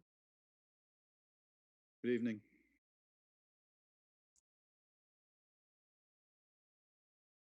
He's muted. 84 Minot Road. And Mr. Honan, I'm sorry, but you need to start over because you were muted and I unmuted you when you were in the middle of talking. So you just wouldn't Okay. mind starting over. All right, we'll start again. I am Dan Honan. My family owns one of the abutting properties, 84 Minot Road in Falmouth. And I had a question about the proposed septic system. And that is, will that have any negative effect on the septic systems on the abutting properties? Well, it certainly shouldn't. It meets the Title V regulations for being separated by at least 10 feet from the property line. In the case of the distance to your land, I can scale it on my plan, but the leaching trench is 23 feet from the property line toward your property right here is 23 feet. And the Title V requirement is 10 feet. Okay, all right. I just wanted to ask that. Other than that, I don't think I have any other questions or concerns. Excellent. Thank you for waiting. Thank you. Thank you, sir. You're welcome. Thank you. Do we have any other public comments? I'm looking and it does not look like it, Mr. Chairman. Okay, so we have a motion and a second to close the hearing, take it under advisement, call for the vote. Betsy, Gladfelter, aye. Courtney, Bird, aye. Matthews, aye. Kevin, O'Brien, aye. Mark, Rooney, aye. Maury, Harlow Hawks, aye. Peter, Walsh, aye. Russ. I did have a question, Mr. Oh, I'm sorry. Could that, if it needs to de-water, can that be done administratively instead of coming back or? Yeah, I can work with them on that. Robbins, aye. I just wanted it on record that if the dewatering is necessary, that we're covered, that's all. Correct. Steve, Aye. it's unanimous. The hearing is closed. Thank you, Mr. Bunker. Thank you much. Good night. Stay safe. You as well. Night, Tom. Night.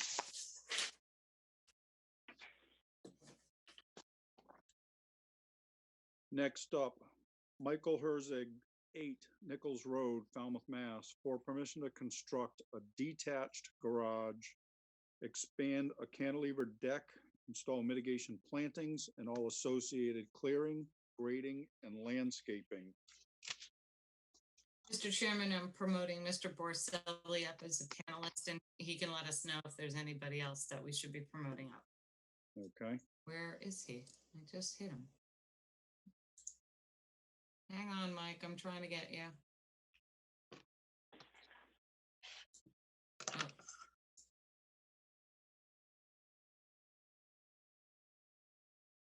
Hi, Mike. Hey, folks, how are you? We're good. I gotta look for the share. Mike, just quickly, I see a Michael Briggs in the attendees. Is your client going to want to address the board or? I was unaware that he wanted to attend the board. Okay, well, we'll just Well, have a visit yep. if he wants to.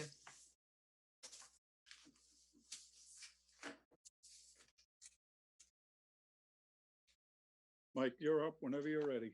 Okay, I've just shared a plan with you. Can you verify that you can see it? It's coming. We're there. Okay. Hi, folks. For the record, Mike Borselli, Falmouth Engineering, and I represent the applicant, Michael Herzig. Mr. Herzig owns the property at 8 Nichols Road, and what I'm sharing with you on the screen is a plan of existing conditions. The property is located on the waters of Wacoit Bay. It has resource areas including land under the ocean. There's a narrow beach. There's a riprap seawall right along the boundary of the property. There's some previously required mitigation planting, just landward of the riprap. Then there's a lawn area. And I'm going to go to another plan now.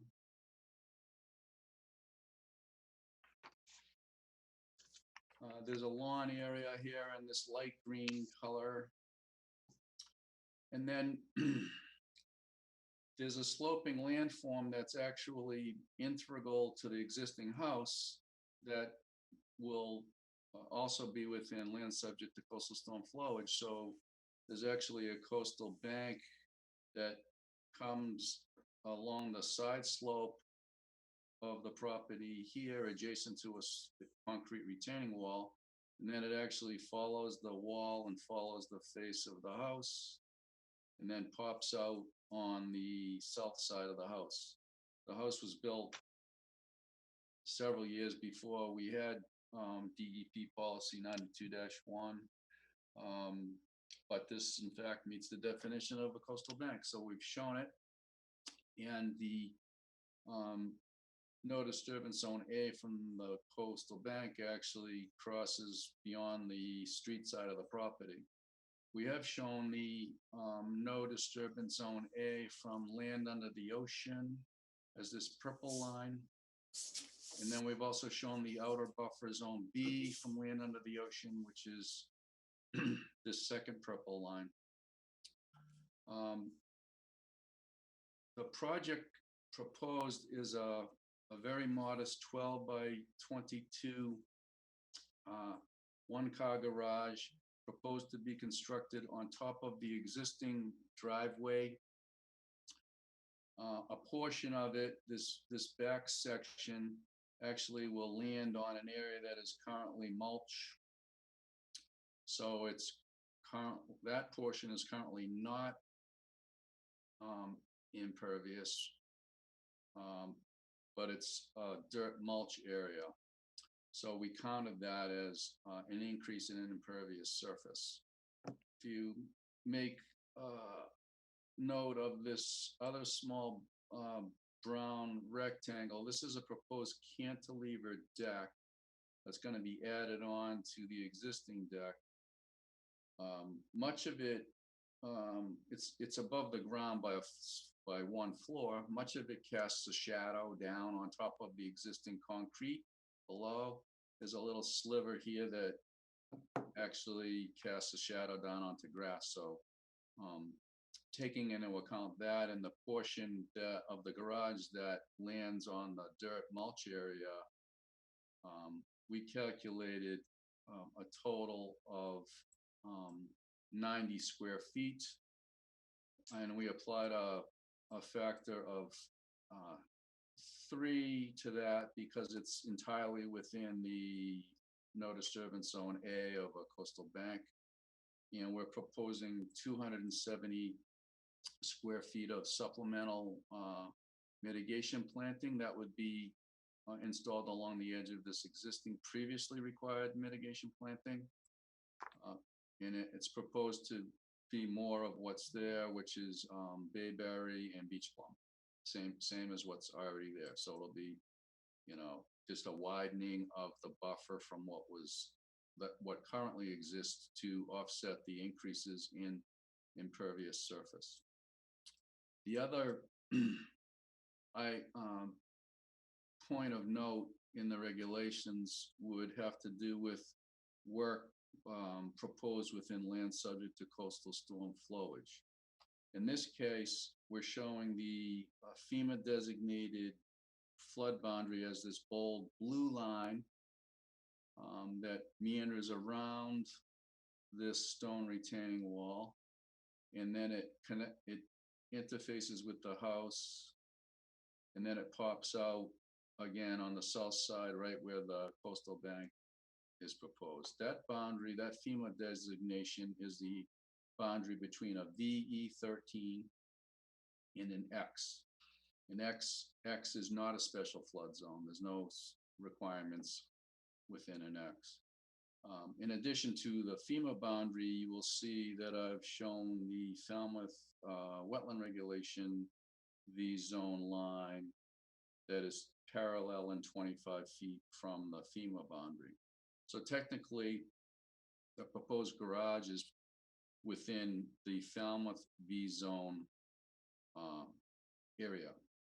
You have standards for work within a V zone that would apply, and they say that no structures other than open piling foundations is one provision, and the other provision is that you should take into account the wave heights and rise of the ocean.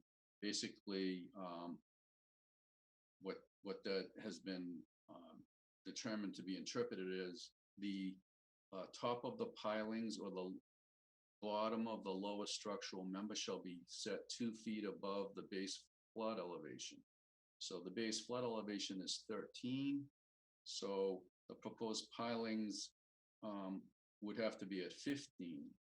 The ground surface of this driveway is 15.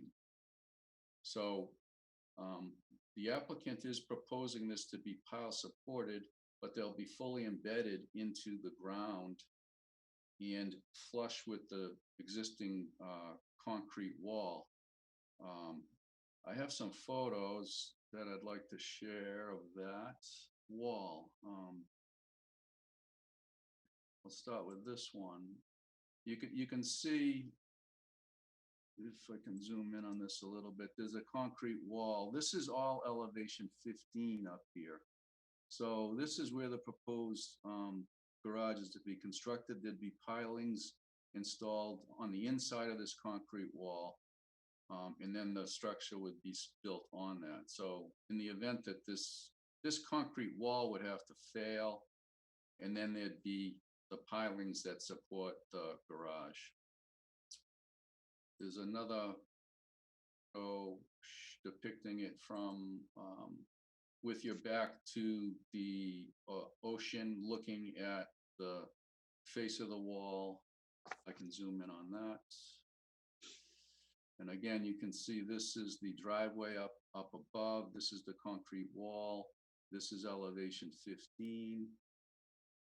So this is the area where we're proposing the 12 by 22 foot garage to be constructed.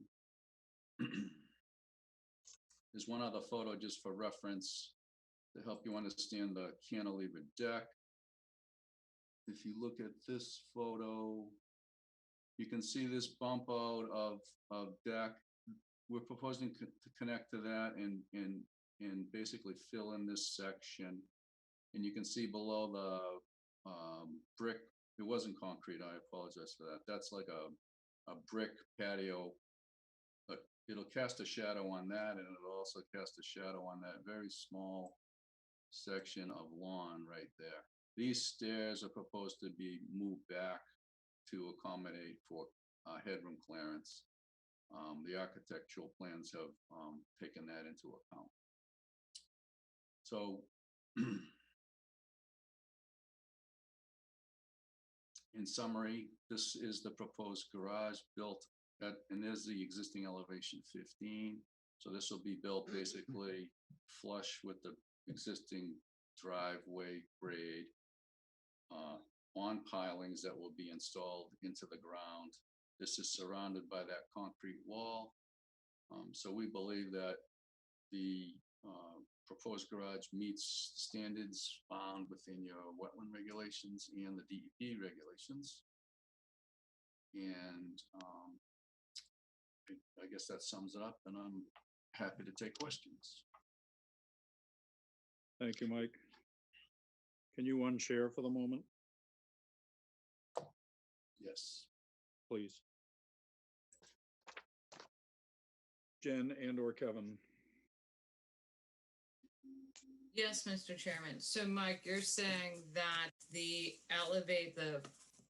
the first floor elevation of the structure as is at VE 15, bringing it 2 feet above the base flood of VE 13, correct? Yes. Okay. Um,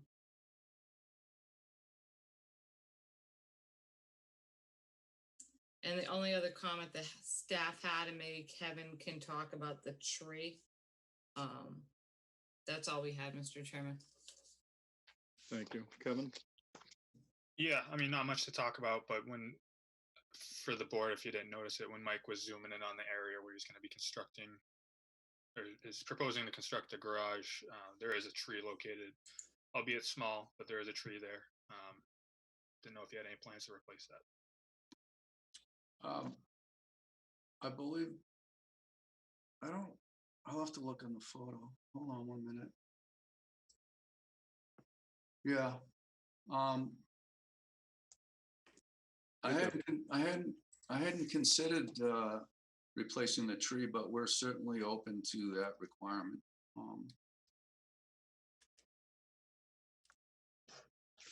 Okay. That's it. We're gonna go with staff comments. Oh, I'm sorry, Kevin, did you have anything else? I didn't mean to cut you No, off. that's it, Mr. Chairman. No worries. Thank you. Okay, Betsy, I have no comments, thanks. Courtney? Courtney Bird. Unmute.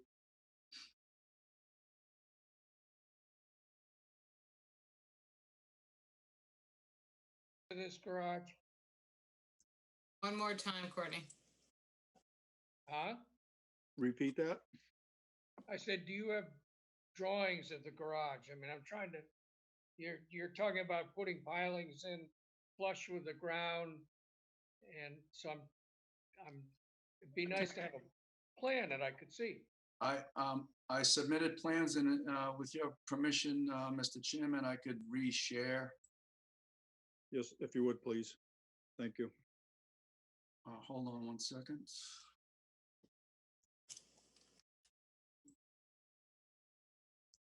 I'm gonna pull up what we filed with the application. Here, can you see this plan? Yes. So this plan depicts the pilings to be installed inside of the area where the driveway is. Top of pier elevation 15.1. And then there's a structural beam that will sit on top of that. The architect, Walter Yarish, prepared that plan. There's a detail showing the 15.1 elevation minimum of the top of the concrete pier, and then a detail of the integral concrete slab that will rest on top of that. So the bottom of that slab, top of the pier are at 15. There's another, this shows the 6 pilings as shown on this plan in plan view. Okay, so I have a question then. Where, and maybe I misunderstood what you were talking about. You said that you were going beyond the existing driveway. Did that mean you were going beyond the retaining wall or? No, This? I'll be clear. I can clarify that for you. What I was alluding to there was the back of this, the edge of the driveway terminates where this hand is. Right. And from there to the wall is mulch. Okay, so that's all within the bounds of the existing concrete retaining wall. That's all. Yes, that's shown in gray right there. And do you have, how deep does that concrete existing wall go? What kind of footings are down there? You know? No idea, Mr. Bird, on what's under the ground. Okay. And there's a structural engineer that's gonna okay this? Yes, well, Walter Yarosh is a registered I think he's an architect. architect. Yes, and he's qualified to design structures. But you're Okay. not relying on the wall anyway. Yeah, all right. I have Yeah. no other questions. Thank you. Thank you. Kevin? O'Brien? No questions at this time. Thank you. Mark? No questions. Maury? Just housekeeping, basically, just for Mike.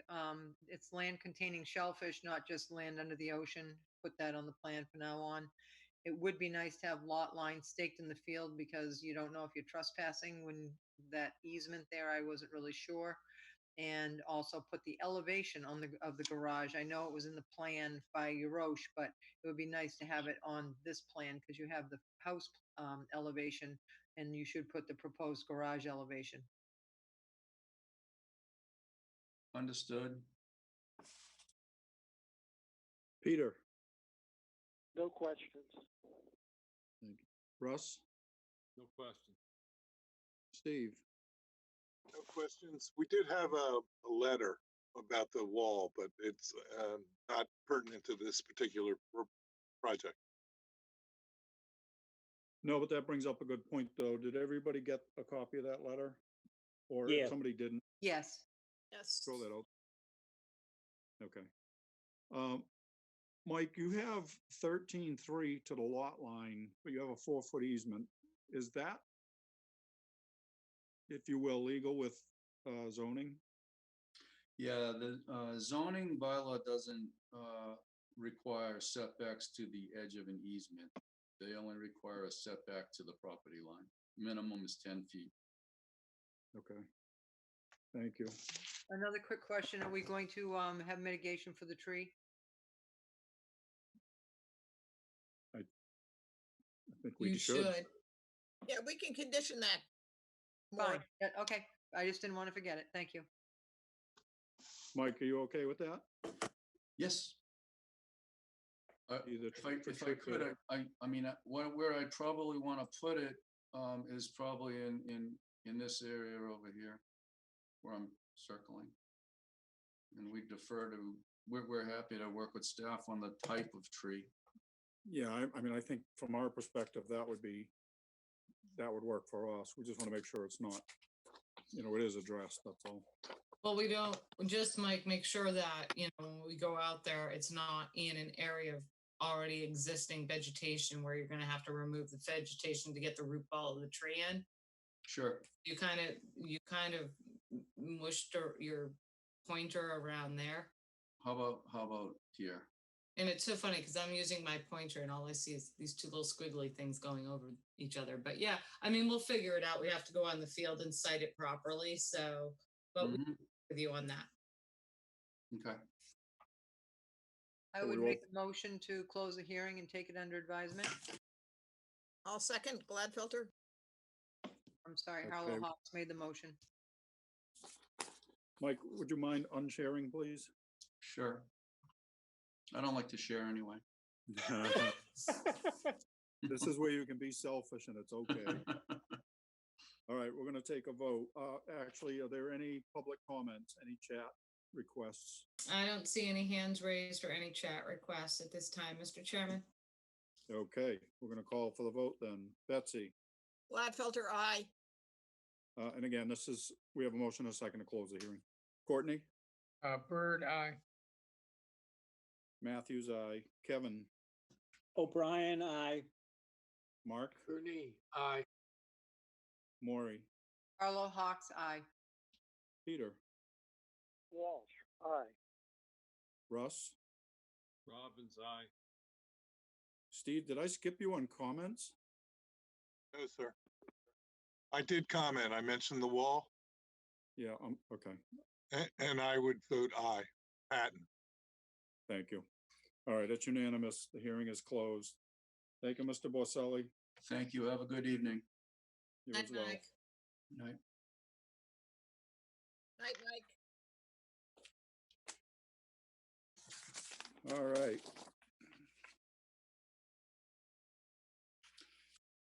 Next up, continued request to extend the existing order of conditions. Karen and David Howe, Lot 479, 0 Vineyard Street, East Falmouth, Mass. DEP number 25-4265. Request a one-year extension. Jen? Yes, Mr. Chairman, a couple of things. First, the staff is not recommending a one-year extension on this property. For a couple of reasons. One, we are still not able to access the site to determine, if everybody remembers, this is the beach property on Vineyard Street that we've had one non-contested enforcement order on a few years ago with alteration to the coastal dune beyond what was permitted, and then another enforcement order that you issued last summer, I believe, for issues regarding the conditions and some alleged removal of dune vegetation and other violations. Every time the staff attempted to access the site, within a few minutes, we were requested to leave. So at this time, we would not recommend a one-year extension to this property, to this order. Okay. Kevin Newton, do you have anything to add to that? I have nothing to add to that. Okay. I'm going to ask the commission comment. I can just read you some of the things for an extension of permits. The commission may deny the request for an extension and require the filing of a new permit application for the remaining work. I do believe they are in the process of pulling a new notice together. Where new information not available at the time of the permit was issued, it's become available and indicates that the permit is not adequate to protect the resource areas. We would go with the use of the sand sorting machine with that, and where work has been done in violation of the permit.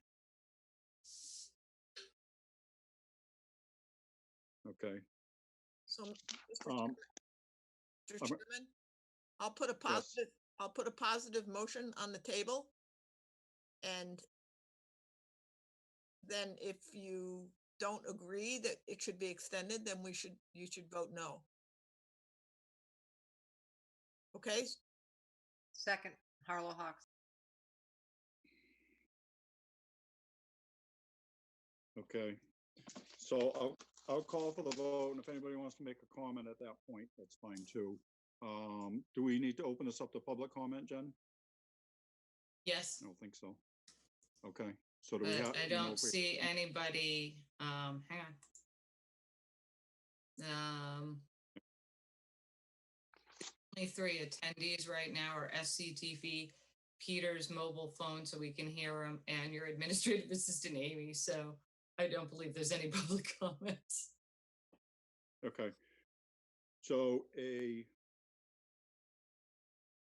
yay would approve the extension and a nay would deny it, correct? Correct. Hate to use that word, but there it is. Okay, then I'm going to call for the vote. And if you want to make a comment, please make a comment. It's Betsy. Nay. No. And who are you? Oh, I'm Gladfelter. Courtney. Bird, no. Matthews, no. Kevin O'Brien. O'Brien, no. Mark. Bernie, no. Maury. Harlow Hawks, no.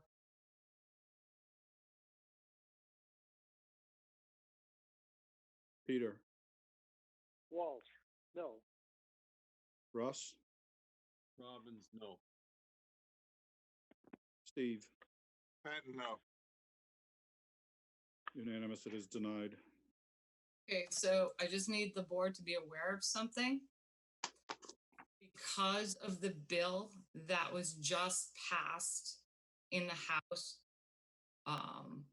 regarding the COVID-19 emergency, all permits that were due to expire are automatically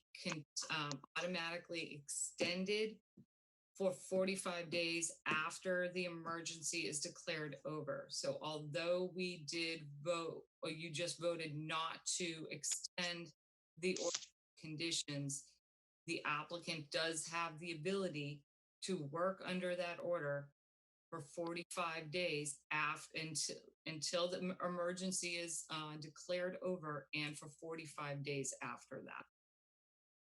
So I just want you to be aware of that. Having said that, this still compels them to file a new notice. Correct. I mean, the emergency, it could be declared over in a month. It could be declared over in 6 months. We're not sure. Right. But that's out of our hands, so. Yes, it is. Okay. All right, next up, vote order of conditions. First up, Mary Ann Pesh Choate, 58 Cape Cod Road, Falmouth, Mass. You want the quorum on this? Please. I think I have it. Courtney, Betsy, Jamie, Russ, Kevin. Okay. Okay, this was the order where they're demoing the existing house. They're rebuilding a house. Excuse me, adding a pool. And they were supplying mitigation plantings, and then they were removing some vegetation in Zone B. The staff was a little concerned with that, so they came up with a landscape and restoration design for that. At the last hearing, Teresa had amended the plan and sent it in kind of late due to the staff's kind of late comments on the use of switchgrass along the top of the bank. I have reviewed Teresa's plan. I find it acceptable to the staff's comments. So I don't know if you have any other conditions you would like to put on that. Okay. Betsy? No, that's fine. Thanks, Jen. Okay. Courtney? No, I'm good. Okay. Kevin? I'm set. Russ? I'm good, Mr. Chairman. I'll make a motion to accept as discussed. Mr. Chairman, if I might add something. Wasn't there discussion about having a condition for the pool cover? Oh, yeah, so they had thank you, Kevin. They had an automatic pool cover. What was our comment on that? Oh, the automatic pool cover needed to pass the building inspectors. It has Review. building department's approval before installed. Because the whole issue was the fence.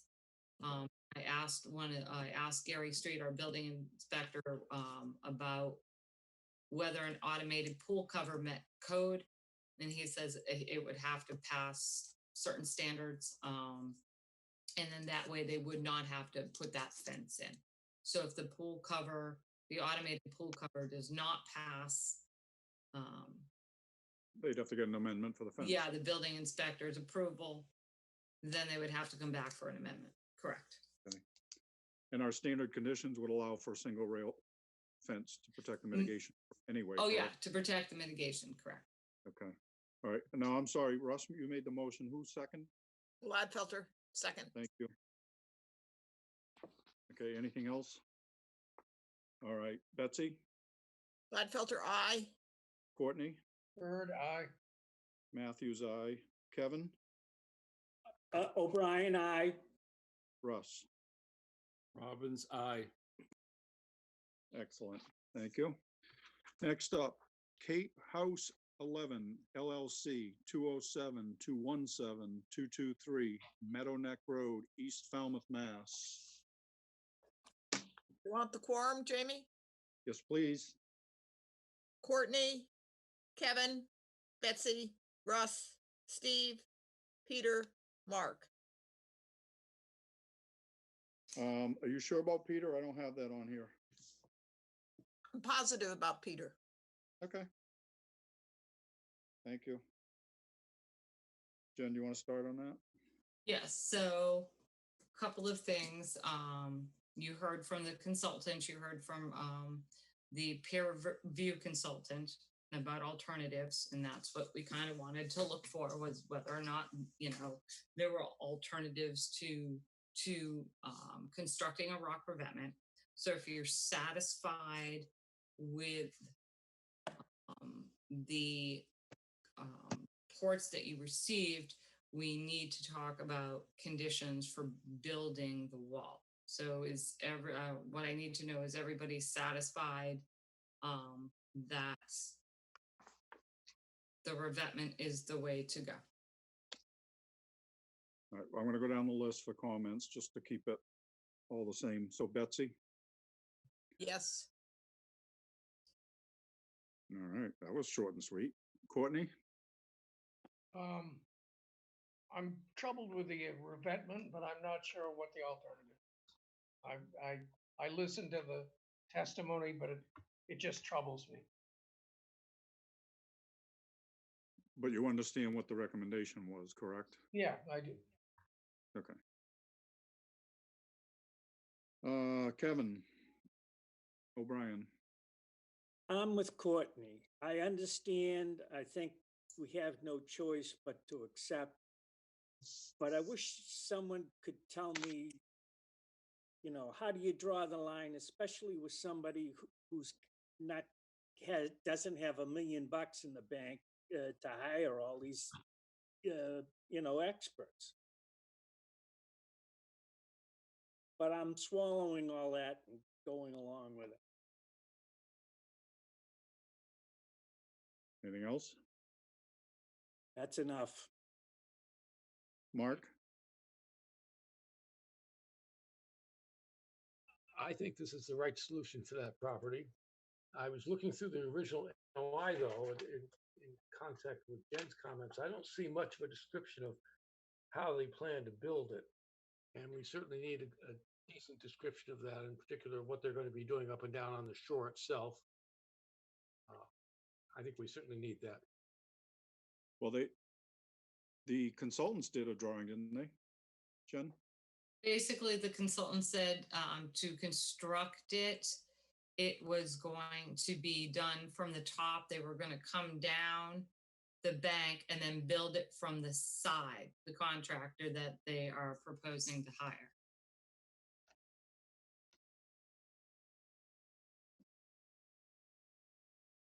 Okay, that's. So after we have to have a discussion after you all agree that, you know, you accept the rock wall revetment, we do have to have kind of a discussion on construction methodology, protecting the salt marsh, the beach nourishment program that they put together, monitoring. So I just want to get a sense of the board of where you're at with the concept of putting the rock revetment in, and then we're going to have to step back and talk about conditions. If I could add to my concerns, I mean, Courtney, essentially, I think they're kicking the issue of sediment starvation down the road. And I did not hear anything about what happens downstream or downwind or down current. And, you know, are we going to have somebody else coming in down the line because this revetment went in? I mean, it's a tough situation. I'm just not comfortable with it. Courtney, that's why they're proposing 245 cubic yards of sand. Right. For how long? Forever and ever, every year? Where does the sand go? That's what you're here to deliberate. Peter? Walsh, I accept it. I agree with that. Okay. Russ? Yeah, I'm good with the wall. Steve? I think it's the only reasonable alternative. Okay. Jen, what else do you want to throw in there? Okay, well, protection of that salt marsh. So the staff was really concerned, and I did speak to a few commissioners that we're gonna have a pre-construction meeting.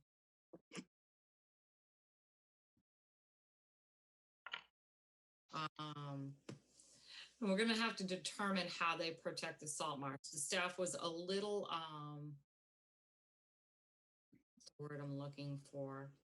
I'll just say it, annoyed when we asked them how they were protecting the salt marsh, and the engineer launched into, oh, we're gonna do it in the wintertime, everything was going to be dormant, and that has never been the case. They want this wall built as soon as possible. So I thought that was a little misleading. So that's why I had to re-ask the question about how they were protecting the salt marsh. I'm not quite sure silt fencing is going to protect the marsh, especially when they're digging those toe stones. So what would the board like to see? So, I'm not so informed, but wait a minute, Betsy. Can I ask a question about that? Correct. Okay. Can you, as staff, ask them for a plan prior to commencing? No? I mean, we can have a discussion with the contractor and, but I'd like to put some conditions in on how that's going to be protected. Okay. Courtney, did you have something? Yeah, I mean, are you talking about, the Something focus new? seems to be protecting that salt marsh during the construction, but who's to say, what's this wall gonna, what impact is that gonna have on this little marsh? Once it's built, I don't know, Courtney. you don't know. Nobody knows. That's why I oppose this. Okay. Betsy? So you asked, where are you now? You've switched positions. Who, me? Yeah, you have. You're over in the right corner now. Maury's just below you.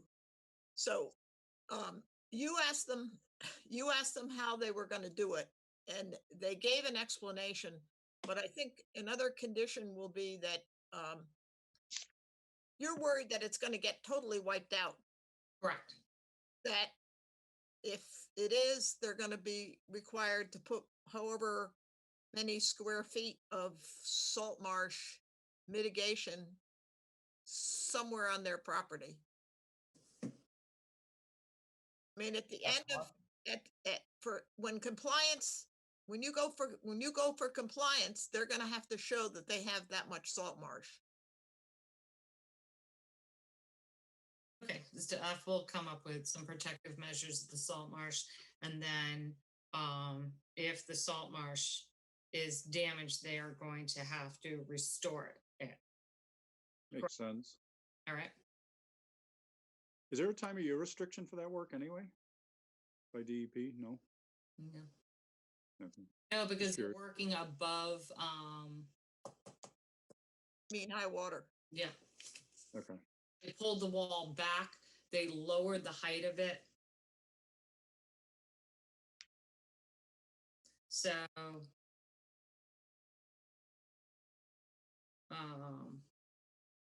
so we'll just put that, marsh has to be protected. And if the salt marsh is damaged in any way, then will need to be restored. That's all you can do. Yep. And that we'll need photos of the salt marsh before and after. Okay, that's what I was gonna say. We certainly need to document it Yeah. as it's currently stands, so we know what we're aiming for when we're done. Yes, I agree with you, Mark. Mr. Chairman, the salt marsh is at the southern end of the boundary. Did we ever get any comments from Mashpee about the impact of their cut in that I think is a large part of the problem here? And the second question I have is the sandbags to the northern end of the wall, assuming I have my directions right, are they legally there, or who stuck those sandbags on the end of the adjoining retainment wall? Okay, first of all, we did not receive any comments, and I don't believe the applicant received any comments from the town of Mashpee. I know that the commission had asked them to contact or reach out to the town of Mashpee. And second, we did not permit the sandbags at the end of the wall, at the end of the adjacent wall to the north. You're talking about, Yeah, that's, 207. the property with the steel sheeting? Yeah, exactly. And isn't that the area, Steve and Jen, where they're gonna do a tie back into it? correct. So I'd like to pick up on something that Mark said. I think before construction begins, we need a much more detailed construction methodology. Methodology, okay.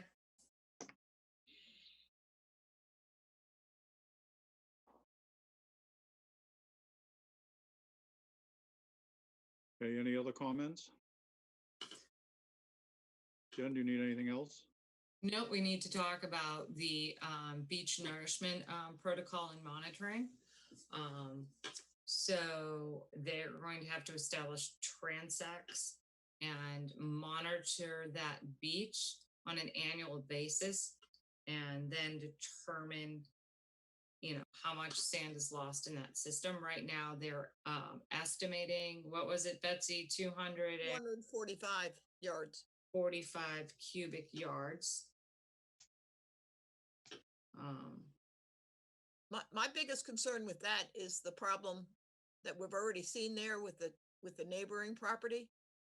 That if there's a lot of loose sand put in front of those walls, they go up north to, what is it, Hamlin Pond?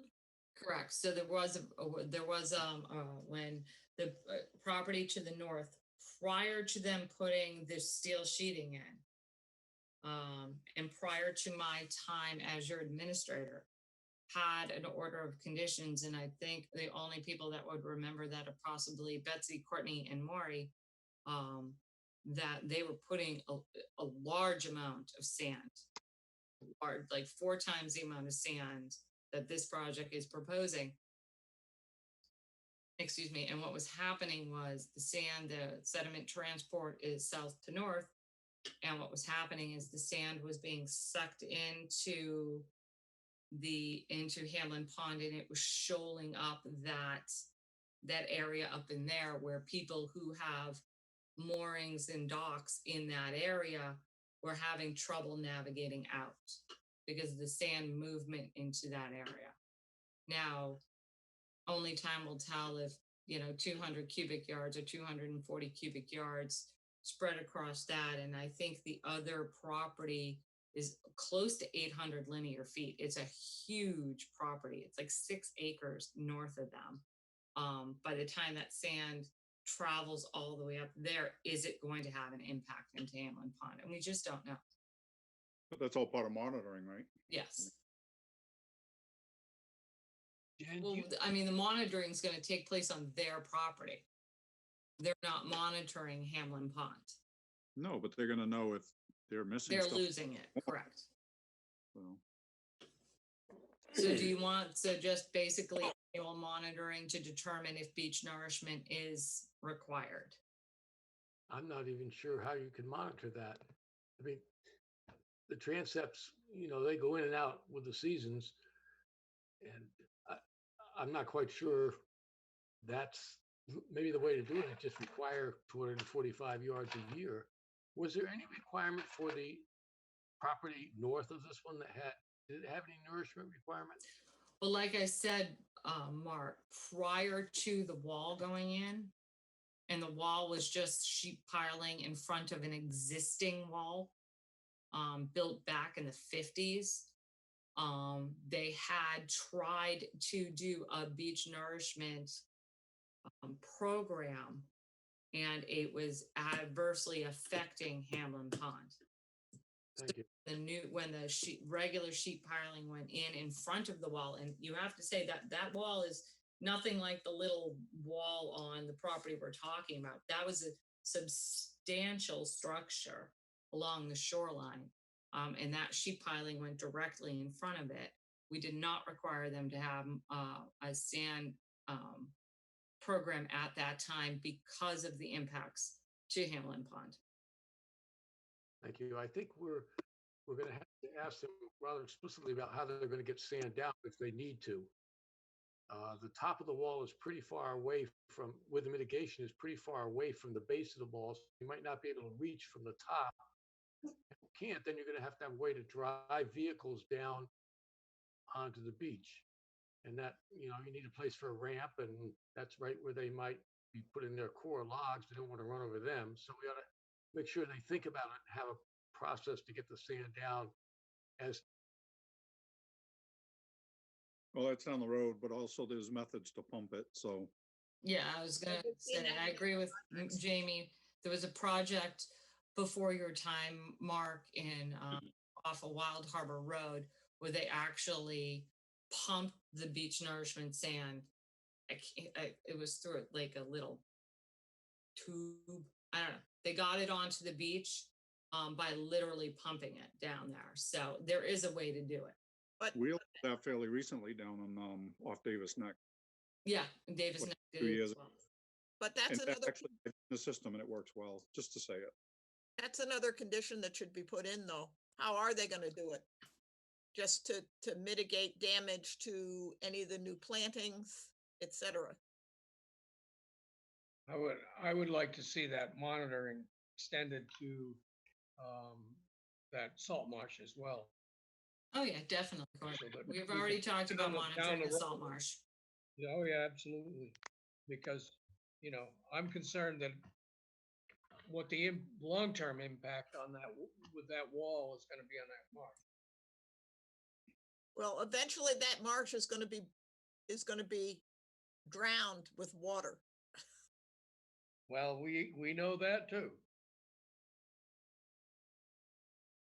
And then Okay. do you want any conditions regarding the revegetation of the top of that, more on top of the bank to replace the wildlife habitat value? It would be your standard conditions that the plants cannot be, they have to grow into their full and mature form, cannot be removed. Anything else you want to add in there, guys? Well, so I had a question about that. Okay. So, I went back and read through all the materials we had again after we closed the hearing. And there are a couple of trees that they're planning to remove that are sort of right at the edge that, potentially could fall in. But, I'm concerned with the trees that are the existing trees and how they're gonna be protected during this replanting. Okay.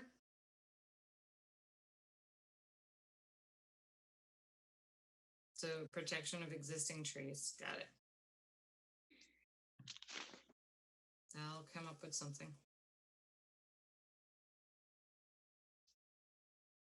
Okay, and I mean, as far as the staff's concerned, the biggest issues with putting the wall in would be protecting that tiny salt marsh and how, monitoring the salt marsh and then monitoring the beach nourishment and, access for the beach nourishment, like Mark said. So, as far as the biggest things with that wall, does the board have any other, I mean, we're obviously going to do a pre-construction hearing with the wall contractor, a pre-mitigation or pre-vegetation meeting with the Crawford Ecological. Anything else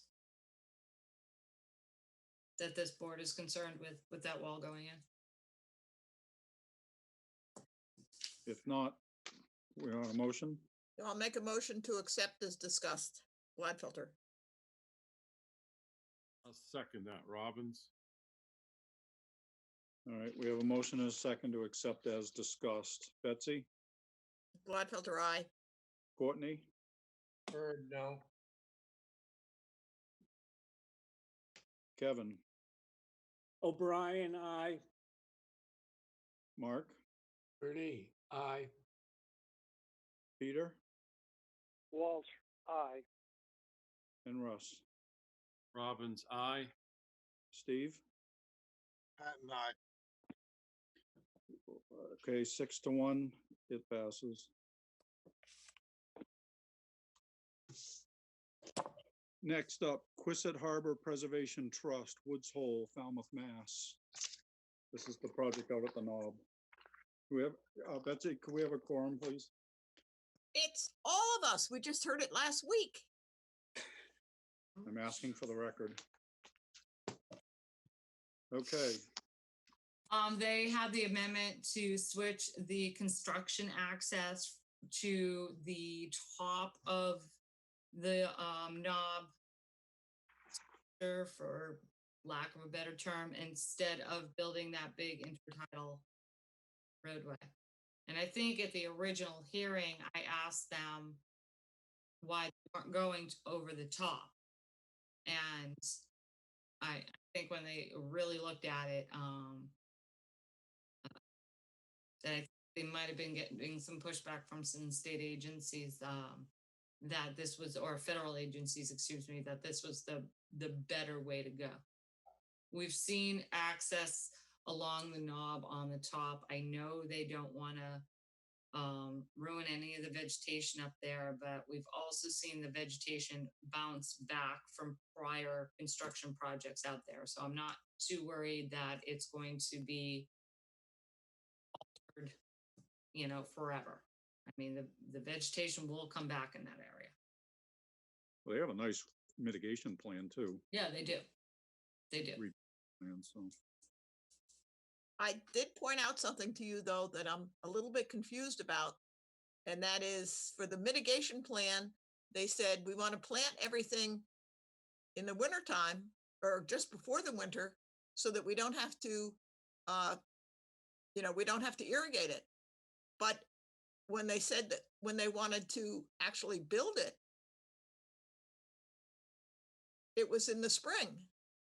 So There's a lot of that going on last hearing. how's that going to work? so can we require them to mitigate as soon as the construction's complete? They're gonna go do the construction in the spring. We can require them to mitigate directly after construction, absolutely. And then they're going to have to water it. Yeah. I mean, here's the deal: they have to have it able to survive, or they're not going to get their COC, right? So how they do that, does it really matter? They have to get to that end point. Right. We can't say they have to do it, but you're right. One of the I'd rather not leave it bare. You want to leave it bare all summer long? No. No, they were talking about putting wood chips down, weren't they? No, but we're talking where they're planting the plants. We're talking about the I thought plants. that was on either side of the path that they did. Once they got through. Harlow Hawks here. I just had one concern. It's already, mid-April. They still have to get the order filed and everything else, which will probably bring them to sometime in May. They have a restriction that they can't even work there for all of June and all of July. So I'm just, I don't know Project. how it's all going to work. No. They don't believe they're going to be doing that this year, and unless they do it afterwards. So I think they have to revisit their timing. Yeah. Did they say how long the construction work was going to take? I don't recall. I think we asked that the first time around. But Well, I'm just wondering, is it conceivable they could do the project in the fall and plant? That would make the most sense. Well, my opinion is that either way, that the mitigation should be, as soon as construction is done, within reason, of course, but not waiting till another season. yeah, I agree. There are a couple other things that they had in that, that a licensed surveyor, it's not an engineer that stakes it, it would have to be a licensed surveyor. And they also, the tree pruning should be done by a certified arborist. I know one looked at the trees that are going to be removed. And they also put berry, which I've never heard of, but I think it was a typo, but make sure it's bearberry, not barberry. And the trees that they're removing, the 2 cedars, the 4 black oaks, and the 4 black cherries, they're important habitat, and I don't see anywhere where they're really putting those species back. What was those species again, Maureen? 2 cedars, 4 black oak, and 4 black cherry, and there's no caliper on the plan. We just should make sure that whatever they put back is appropriate. Yep. Because it's bat. The thing is this is where the northeast long-eared bat habitat is, so it's very important for them. Okay. I'll make sure they replace it in kind Yeah. with the same species. And we should make sure that everything that came from Army Corps of Engineers is in the record, because their order, it's pretty concise. Add Army Corps comments. Requirements. Yep.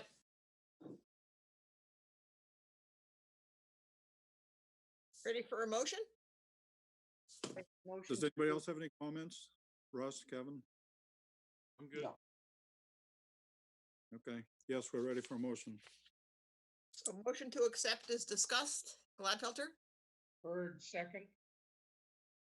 Okay, we have a motion and a second to accept as discussed. We'll take the vote. Betsy, Gladfelter, aye.